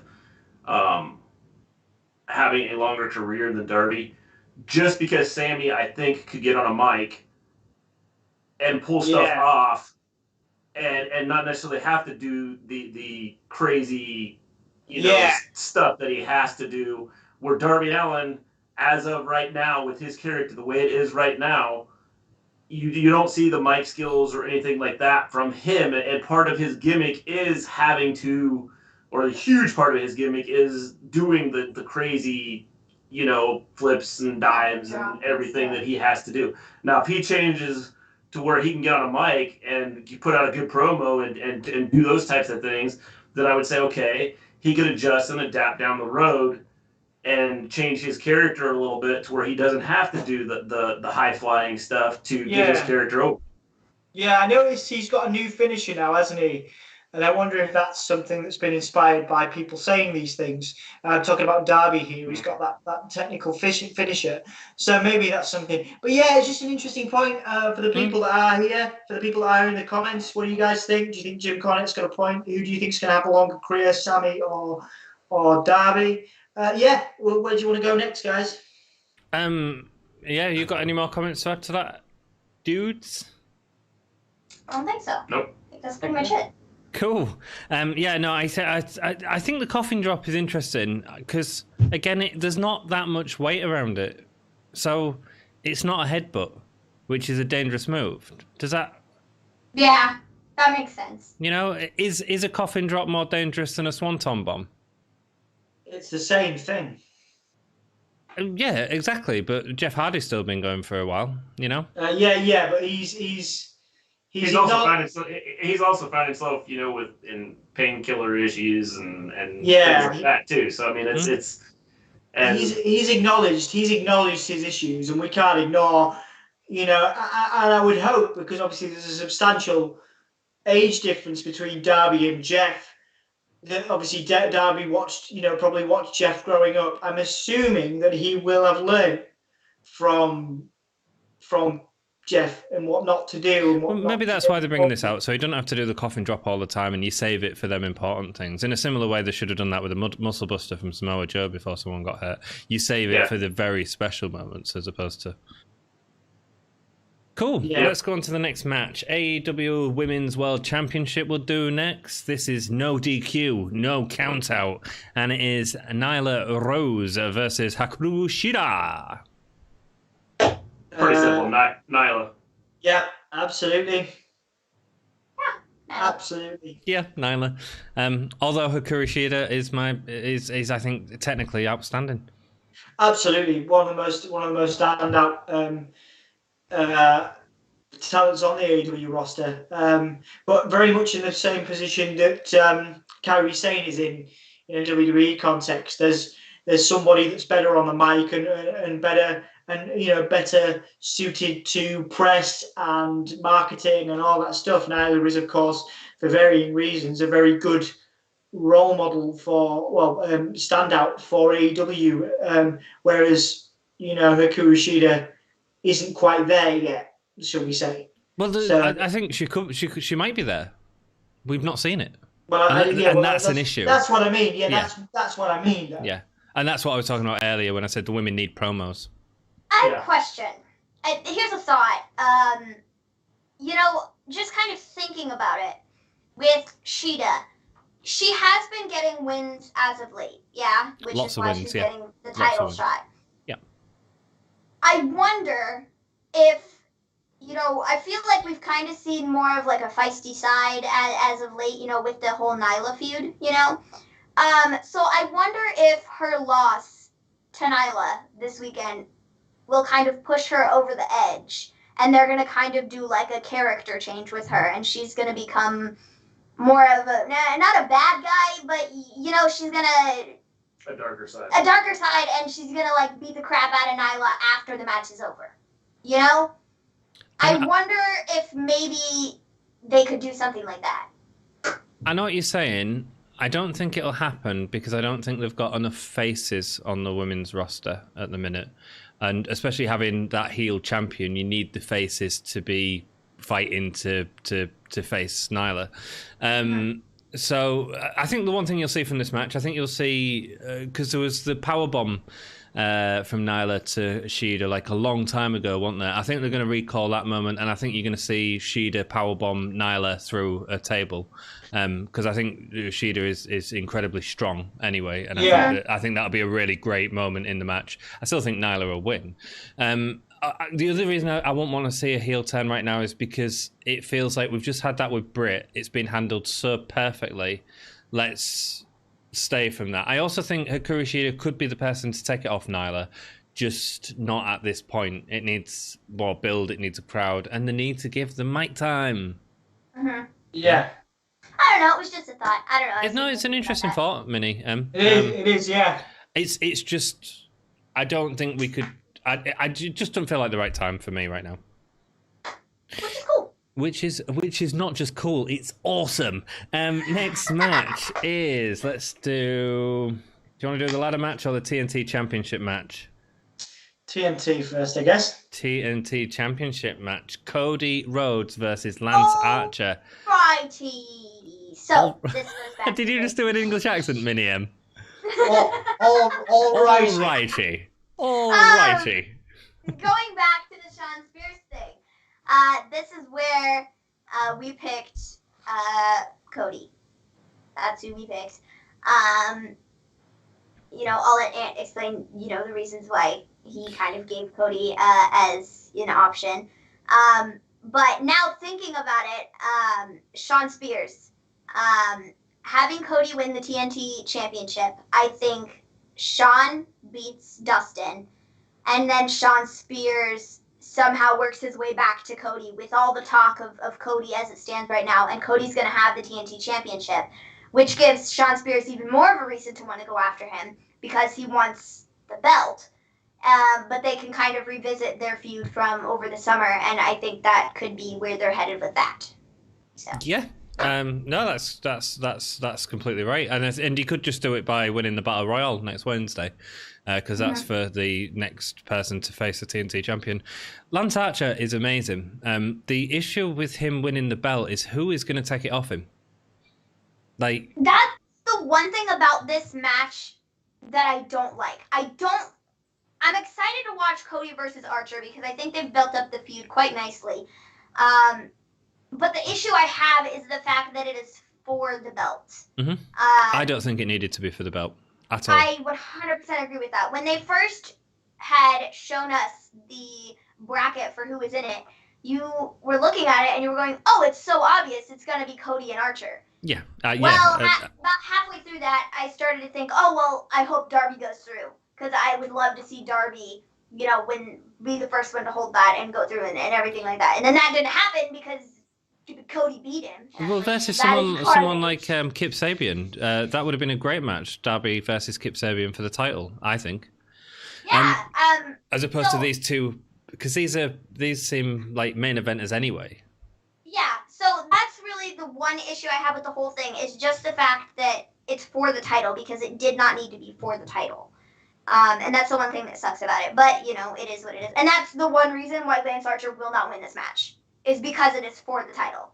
Which sucks for him, because this is his first legitimate feud in AEW. Oh, it's fine. I mean, he can lose this by getting punched by Mike Tyson. And then everything's fine, and he just moves on from that. I forgot about that. They can do something like that. Yeah. And the other iconic thing, and the other reason I think it's going to be Cody, and I think it's important for it to be Cody, for him to get the recognition as the sort of catalyst of this company as well, or one of the major catalysts of this company, is him having his hand held at the end by Mike Tyson is an image that we're going to get for years and years to come. In the same way last time Mike Tyson was used in WWE, it was for Stone Cold Steve Austin, and I think that's why. That's part of the reason why Cody's winning it. What have you guys got? We went for Archer. Makes sense. I think that he's going to win. He's going to get in Mike Tyson's face. And, I think this could either happen before or after the bell.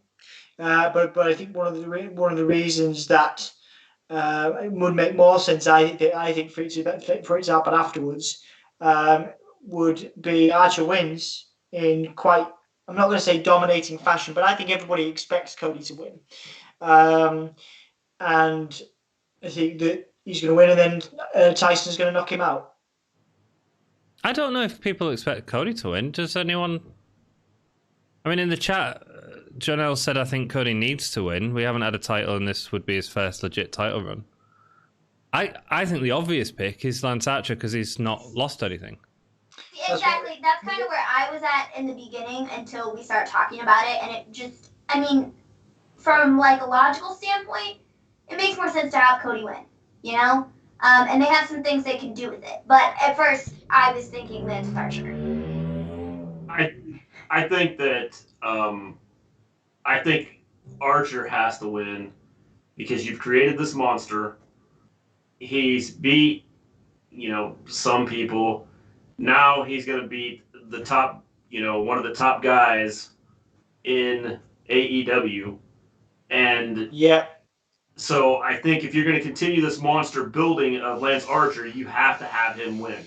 Absolutely. Absolutely, Mr. G. And I think that there's enough people commenting about how high Cody is in the rankings. And I think that Cody needs to, at least for another 6 months, steer away from any titles.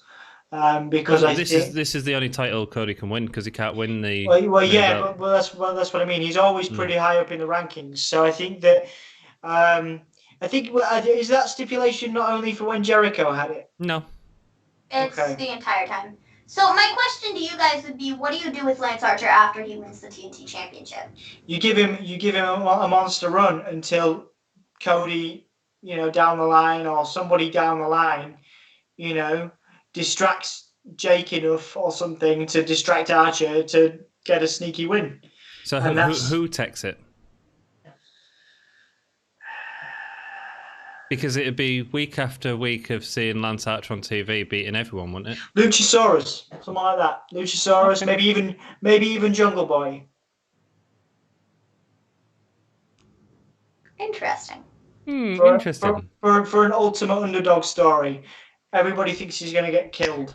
No, the ultimate underdog story would you put Lance Archer against Marco Stunt again, and that's the ultimate underdog story. All right, fair enough. But Marco is brilliant for what he does. I think he can sell things, and he has a great career now, probably more than anybody was ever going to give him credit for. So, I don't know whether Marco is going to win a singles title. I think he could be a tag team champion. I only say that I have a lot of time for Marco because we're like the same size. So, it's pretty great for me to see someone of that size and stature in a prominent wrestling position. Say again. I said lose every week. He won, didn't he? He won. Be a jobber. He won. He won this last week, I think. He won with a razor's edge, no less. Who did? Marco Stunt. No, he didn't. He got beat by. No, he got beat by who did he get? MJF beat him. Yeah, beat by no. There's another match. There was another match where was it dark, but he definitely won something. He's I don't definitely know. won something. Yeah, he will Yeah, have won dark. he won with a six. He won with a 650 splash against somebody this week. I'm trying to find out. I'm going to find out where. Jason Cade he beat on dark. Who the devil is James? Well- they pulled from the street. Well, it he wasn't did- even Pineapple Pete, for God's sake. it was weirdly enough. Pineapple Pete is supposed to be from Leeds He via is from Miami, Leeds. He is from Leeds, yeah. but it's really weird. Really Yeah, weird. Ligero territory. Honestly, I would love to see Marco Stunt get a shot at like the TNT Championship or something like that, and like win it and have a title run. And it can be kind of goofy if they want it to be goofy, and it doesn't have to be for a long period of If time. he wins it, it's going to be for one match. But and I he'll think lose it would the be next match. super cool. Everybody would be rooting for him. And then after, they can do some fun things with it, you know, until they decide next week that they wanted to lose it. Can't wait to say James Ellsworth. So it would be cool. With I talent think it'd be cool. I'd enjoy it. and a chin. Cool. Yeah, I think it's a really interesting match. I'm really looking forward to this match because Cody matches always underperform, but they tell a great story. Let's go on with the AEW World Championship. How long are we spending on this? 30 seconds? Moxley. Moxley. That's Guys, do you want to eat cinnamon or not? We went with Moxley. Yeah, Good of course he did. good choice. Yeah, but I'd You're like getting to 1 see. point right there. I'd like to see. I would like to see. I'm going to try not to call him Luke Harper. Brody Lee. Brody Lee win a championship down the line. The problem is, and I think the only thing that's stopping them going with Brody is that AEW have received mass criticism for its choice of world champion so far, because obviously they're both, well, all ex-WWE guys. I wouldn't say mass criticism. There is talk of that though, of the company being highlighted by WWE guys, which I get, but they're just wrestlers that WWE didn't want. Okay, but think about this. Who else are you going to have that's not ex-WWE that's... I mean, you could put Omega in there or Hangman Page, but outside of that, your big stars are the ex-WWE guys. Well, the other big three is Darby Allin, Sammy Guevara, and MJF as well. Yeah, I mean MJF is a good logical next challenger as well, but he's a logical one for the next But champion. at the time when everything was being developed and everything, you had, ex-WWE stars. So I mean, you legitimately, and even over the last, 6 months, well, the other characters are still building, and I think down the road you're going to see one of them win the title. But I think the fact that this put a face that everybody knows, and they can sit there and go, okay, we have Cody Rhodes, or if they had Cody win, they could say, okay, it's an ex-WWE star. If they have Moxley win, it's an ex-WWE star. But there's a face there that everybody knows. Yes, you're right, and it would be great for someone like Harper or Brody Lee to win, because you would get guys like Bray Wyatt they would tweet about it, and they would tweet their congratulations, and it would direct attention to AEW, and you couldn't stop someone like Bray tweeting about that. I guarantee you it would happen. Yeah. So I think it makes sense to make him a champion down the line. Yeah, but not now. There's not been enough story for this. Yeah, I would like to see him win. If in my head, if I was booking this, I would have gone for Lee. But this isn't my brain, and I'm not the head booker of AEW. So The problem is it's not been built up enough. Is the problem. I think it's actually had pretty. I quite like the way it's been built personally. But it's only like 3 weeks, really. And the issue is it's been forced because of this lockdown as well, and also I think, and I really didn't want to see this feud, and I'll tell you why. I wanted to see it down the line because Moxley's just been feuding with the faction, and it was great. And I'd say it was much better than what we've had actually from the Exalted feud and with the Inner Circle. That was much better, right? Yeah. I mean, pretty obvious that was way better. And just because they haven't had the time, I just don't think this was the right time to put in with Dark Order. It should have been anyone else. It could have been Lance Archer, and then we could have had a legit contender to second it. It could have been Jeff Cobb. It could have been sort of anyone really. I really dislike the fact they've gone this quickly into this without giving it the time it deserves. Yeah. I agree. Cool. Let's move on then, because that was an easy one for us all to pick. Okay, that's fair enough. No, like I that's say, all right. down the line. Yeah, down the line's fine. Yeah, down the I line's fine. think it has to happen for Brody. I think it has to happen. Yeah, but then, but what you're saying as well is you're saying the criticism that they're coming under for having putting it on a WWE guy, and you're saying let's put it on a WWE guy. Yeah, down the line, I'm saying that. Okay. I'm saying that down the line, and I think that Cody's put him over today and said he's a locker room leader and he's settling in great. And I think that it would be a great, it would be an absolute shame given that we did see Brody Lee as an Intercontinental Champion in WWE. People forget that. But we never saw him. He nearly got a world title shot one or twice. But I mean, personally, I don't care if he wins a title or not, as long as he's involved with good stories. Really. Yeah. That's all that matters. Yeah. And that's the same with anyone. Look at. I don't think John Moxley puts on the best matches. I'm sorry. I think they've been better. I think he's very entertaining in a lot of ways. Yeah, exactly. I agree with you. But I don't care if he's got the title or not. I don't care who's got the title. I enjoy stories, whatever that story has been told. And right now, for me, I've not really I haven't had the time to get invested in this story. Yep. 20 seconds went on way too long. Right, next match is the big one. I think this is the big one. This is the exciting one, right? Yep. Ladder match. I'm really excited for this, and I think this one is going to be good. It's going to be good. I've also got a bonus points in this match as well for the teams that I've not told you about. Let's go with overall winner first. We have... Darby Allin versus Colt Cabana versus Orange Cassidy versus Rey Fenix versus Scorpio Sky versus Kip Sabian versus Frankie Kazarian versus Luchasaurus versus To Be Announced. Guys, who you got?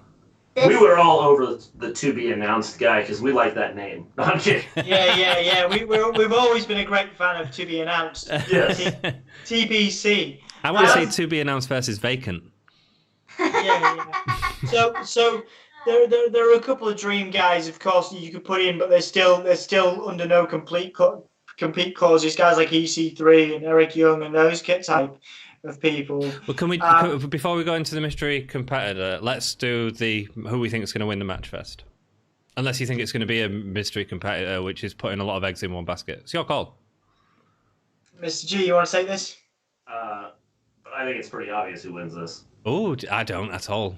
But go on. I think it's way too obvious. Okay. Darby Allin. Okay. Why? Why Darby Allin? Why? Because they're pushing him. If you're going to make this this whole thing work out and make it legit, since he is the one that they're pushing, you have to have him win the title. Yep. Too many near misses so far.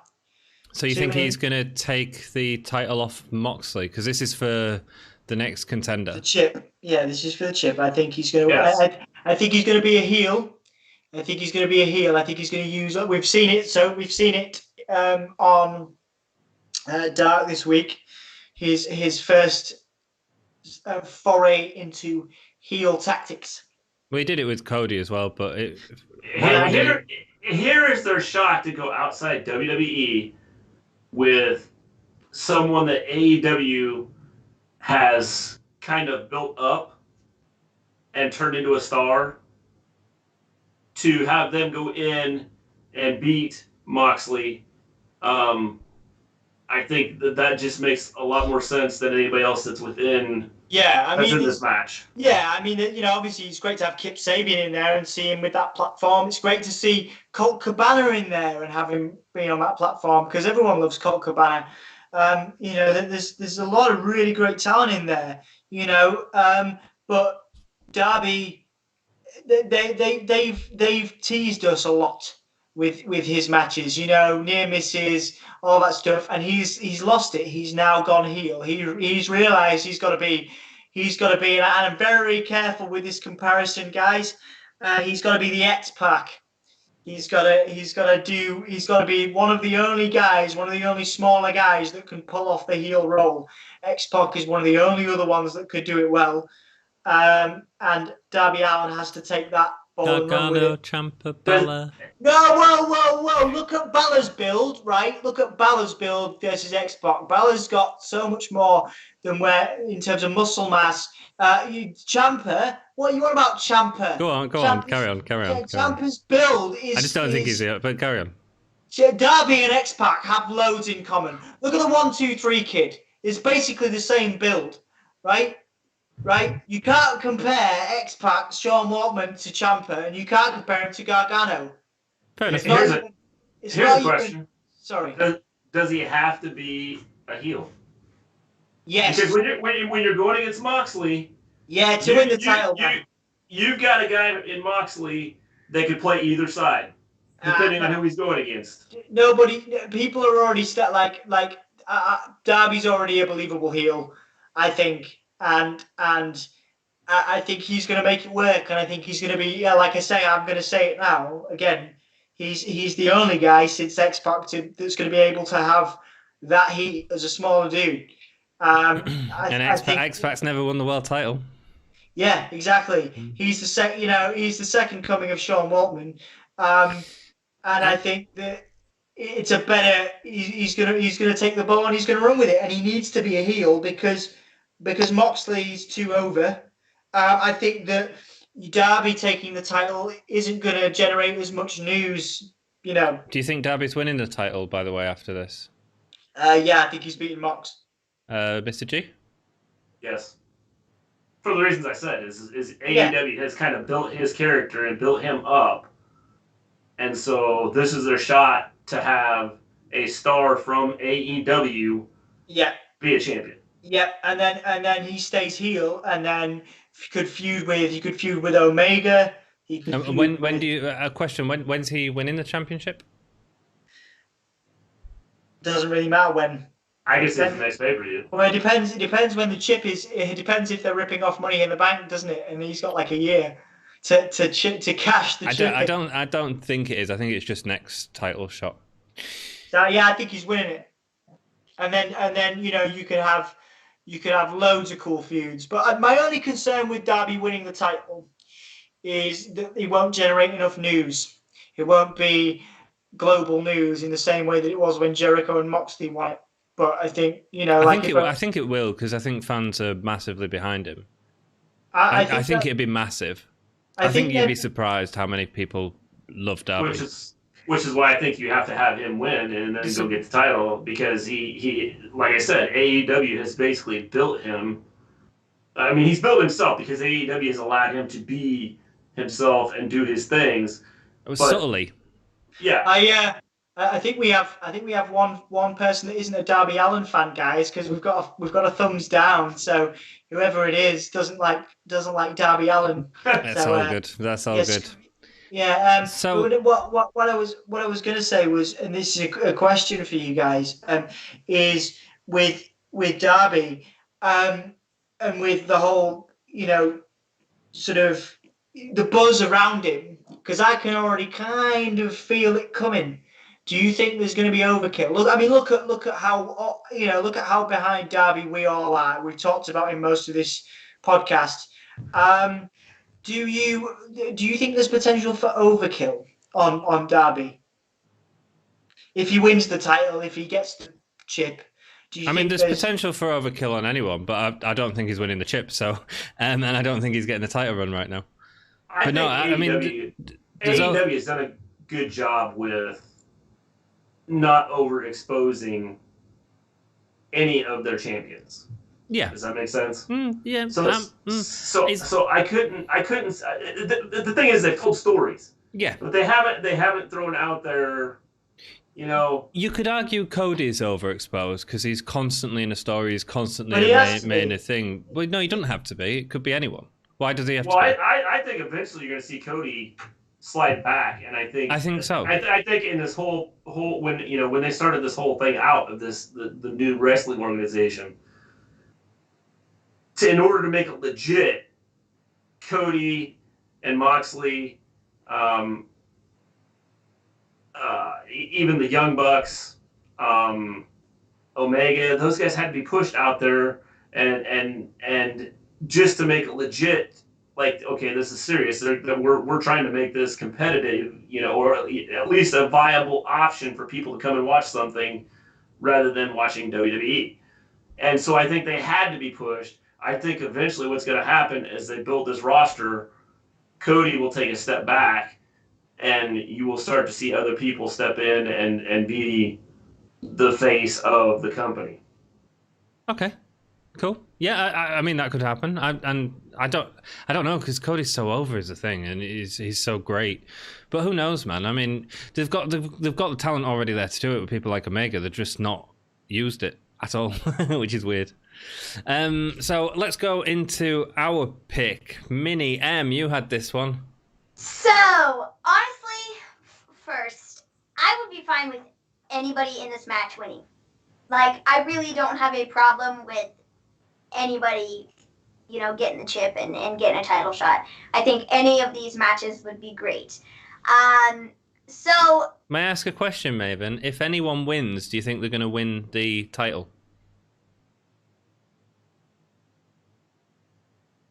No. No, I don't either. And the reason for that is because I don't think this is happening at the next pay-per-view. I think this is for a title shot which is going to take place on Dynamite, which is fine, which is great, which gives Jon Moxley something to do going forward. But, I mean, what's he going to do? Carry on the Brody Lee thing and have this going on at the same time? Do you know what I mean? Yeah. I don't think whoever wins will win the title. No. I don't think that's going to happen. No. Which is precisely why Darby should not win this. Looking at it off first glance, I would love for Darby Allin to win this and get a shot at the title and win the title and be a huge star and be awesome. I'd eat cinnamon for it. But that's not going to happen, I don't think. No. I don't think now is the time to push Darby for a world title shot. I think he's going to get it eventually. Down the line, in a couple months, he'll get it. And he will, be living large. But it's not going to happen right now. And not against Moxley either, I don't feel. No, I don't see that dynamic. I mean, I know they've had matches in the past, and I get what you're saying about turning him heel, but that makes no sense because he's a natural. He's been built up as a natural babyface. And people love him so much, and he's so over that I think it would be difficult to turn him into a heel because people are going to love him regardless. So you're taking Colt Cabana. And I don't think he needs it. So we're taking who? Colt Cabana. Yeah. No. I'm not taking but you wait till you hear my suggestion. So,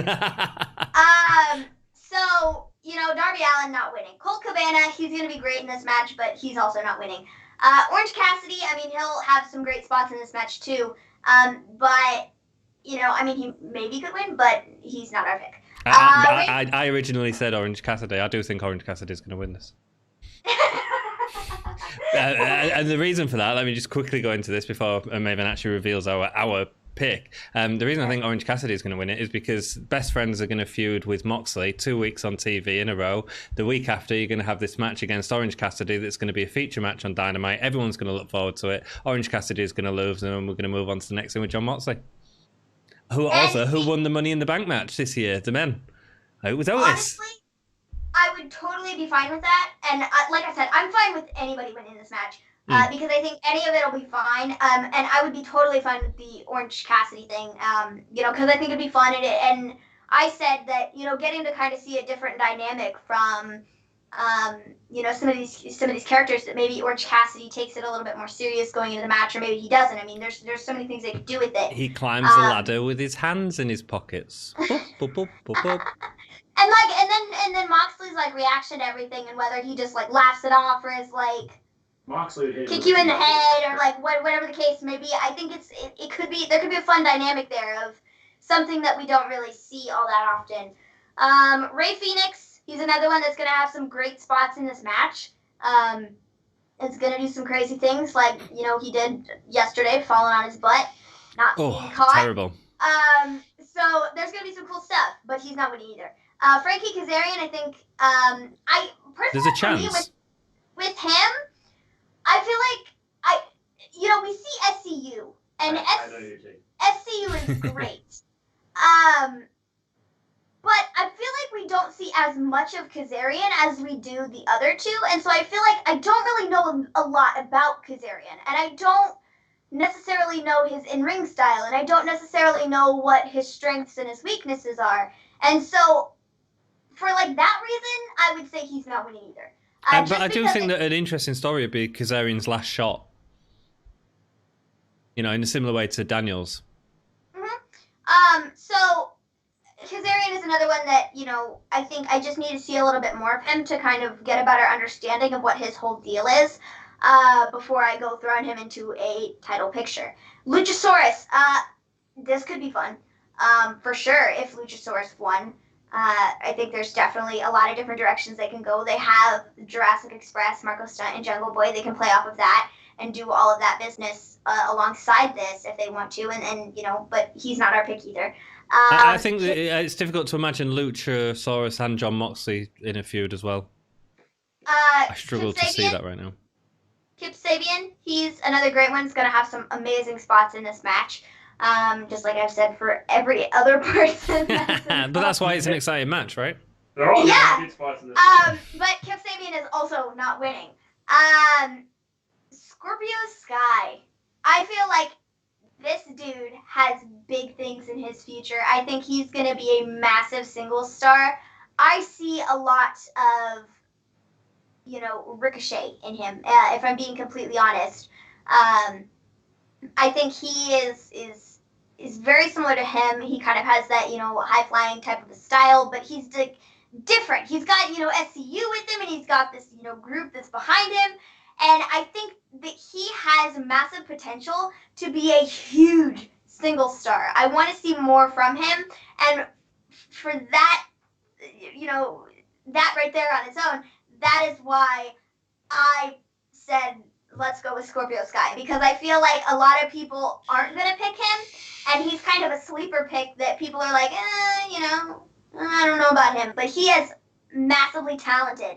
And I think that he could do huge things as a single star, and that's that on that. So. And also, he's just had all the promos on TV that's been building him up as well. Remember, he did have a run. He did have a go at the title. Oh, yeah, he did have a match against Jericho, yeah. I think you're right. I think there's a perfectly good argument for that, Maven, yeah. So then we have TBA.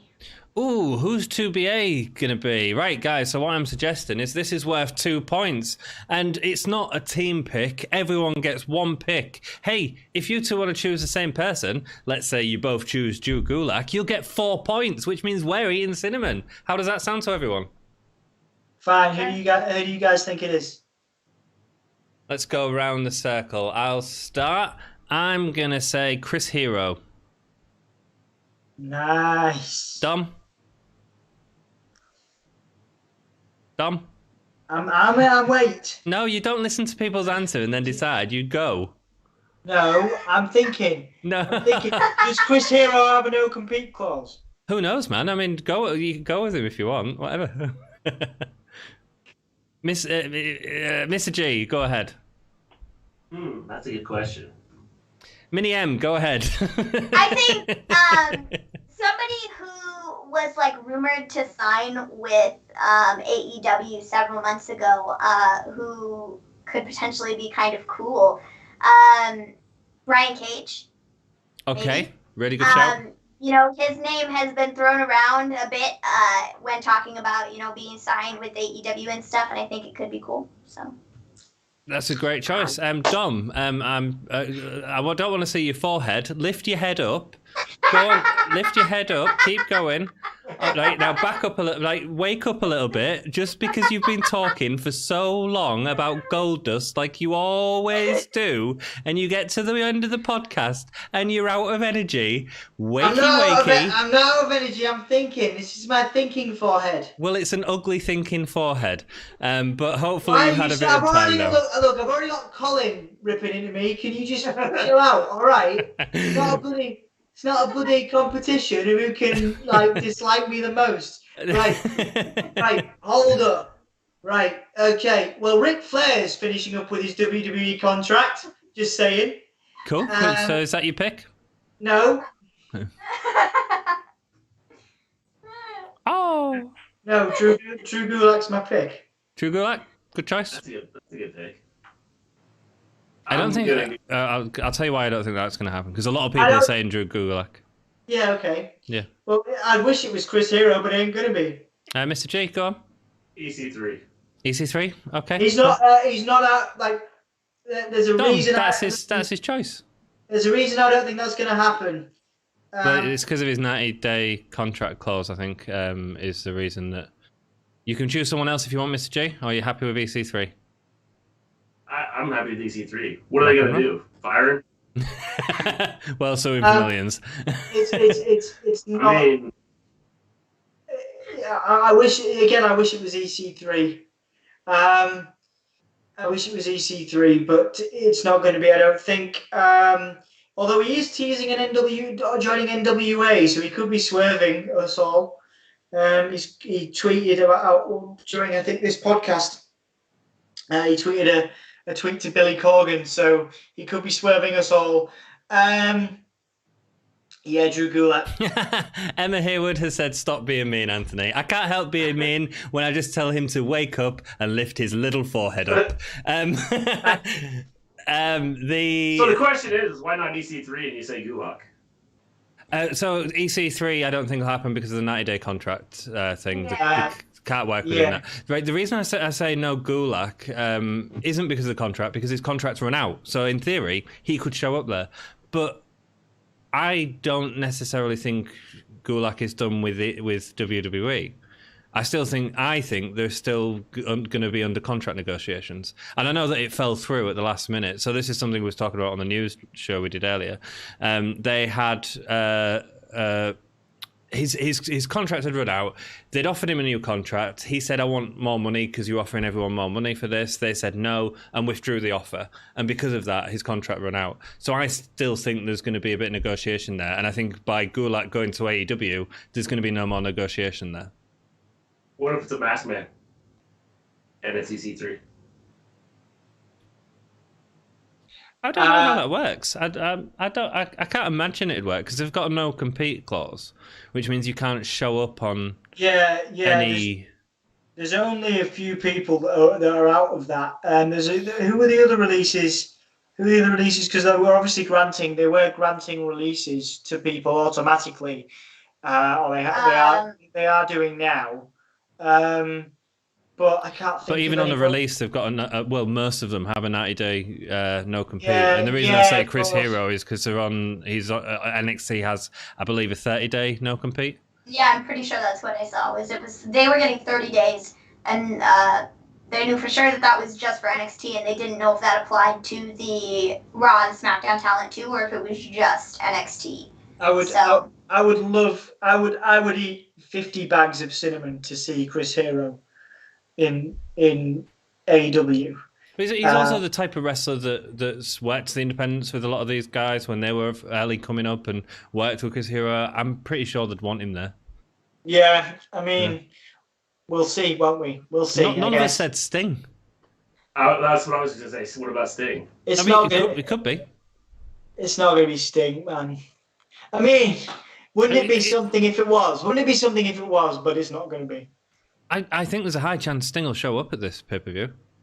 I mean, that'd be like the coolest birthday present, I think. Well, considering they have, Mattel has dropped his, he was supposed to have a character coming out, a new figure coming out, and they've dropped that now, and they haven't done that with like EC3 just had one come out, and they still released it. Right. Right. So, Drake Maverick, so I'm thinking that, the whole Sting thing is completely done, and he's gone, and is going to go do something else. Yeah, I think. I wonder if that's. I wonder, Mr. G, if that's again part of the 90-day contract clause. That's possible. That could be why, because again, Sting's run out. So maybe I don't know. I don't know. One other question I would have is, we talk about Sting, but is there anybody else who we could potentially see showing up at the pay-per-view, like the Revolt or the Revival or whatever? Like you've seen on Being the Elite, there have been teases of, FTR written in the clouds, or FTR written on this napkin, or FTR written. Oh yeah, I think he's going. I think he's going. Oh, sorry, not he's going. They are going. I apologize. But I don't know whether it'll be here. I can't see you moving your lips. There we go.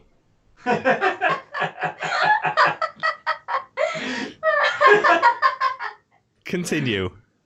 I think the Revolt will show up, but I don't know if their contract clauses again. And the other reason I'd say potentially not at this pay-per-view is because they were released a lot earlier than the other releases.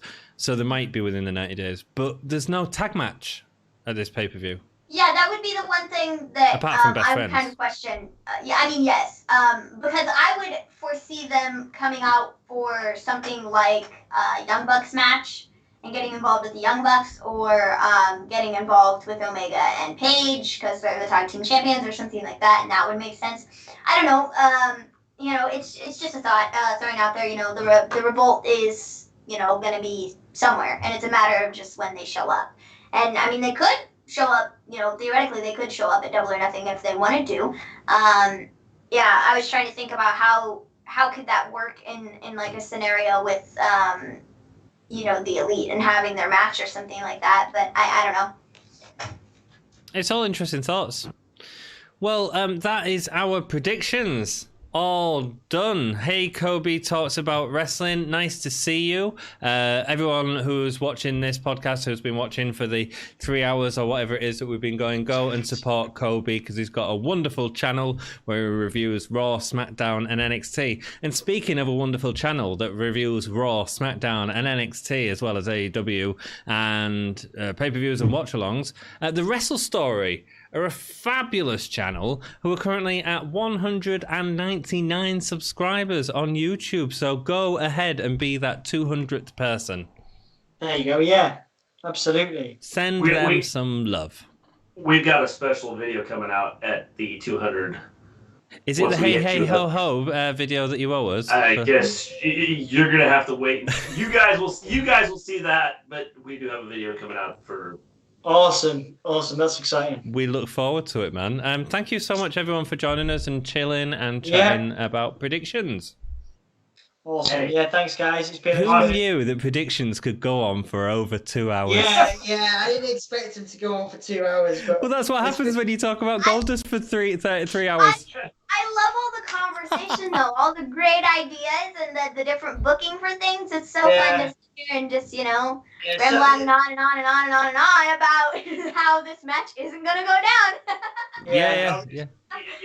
If you've watched our shows, we turn, like, a 3-hour crappy Raw show into an hour and a half. Sometimes 2 hours. Depends on how long I rant. And hopefully we have entertained you this evening.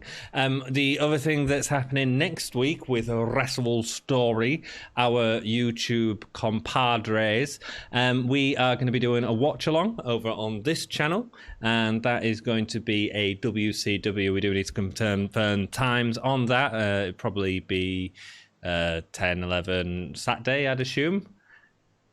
Oh, God. Looking at everyone. So Dom's going to have a nap beforehand so that we don't just see his forehead talking on camera. I need to start napping. I mean, there are guys, there are people that would prefer probably to see my forehead on this podcast rather than me speak like Colin. But Colin's really upset you, hasn't he? No, we're getting on. we're getting on. We're getting on all right now. We've decided we've bonded, haven't we, over our enjoyment of Carry On Cross, who is of course the best thing to happen to NXT in ages. That's debatable. That's a debate for another time. That's a debate for another. Are you enlarging me for like on purpose? Yeah, I was just playing with you. I just wanted to see your head grow. Thanks, man. Thanks. You're welcome. Cool. Yeah, it's been a pleasure, guys. I'm gonna have to start napping before we do these, but I appreciate your time. I appreciate Anthony's time. Thank you, everyone, so much for joining us. Go subscribe to Wrestle Story. Go subscribe to us. Wrestle Story, you got what else to say? Hey, thanks for having us on. We've enjoyed this. Look forward to the next one. Yeah. I can't wait, because next one, you're eating cinnamon, dude. Yes! You're eating cinnamon! Groovy. Thank you, everyone, for watching. Until next time, gimme a whole yeah. Peace out. Yeah, well, I was doing it. These guys have to do it. They're the guests. Guys. What I was doing is I did ours and then I did theirs. Should we all try it together? All right. Until next time, gimme a whole... I mean, that was really... What? Are we counting? Are we counting down? Yeah, No, what I'll do is I'll say until next time, and then we all say, give me a whole yeah, and then after that, we all say peace out. I mean, it's pretty simple. Do you want, instead of saying until next time, shall I say 3, 2, 1? Right, until next time, gimme a whole yeah. Yeah. Peace out, guys.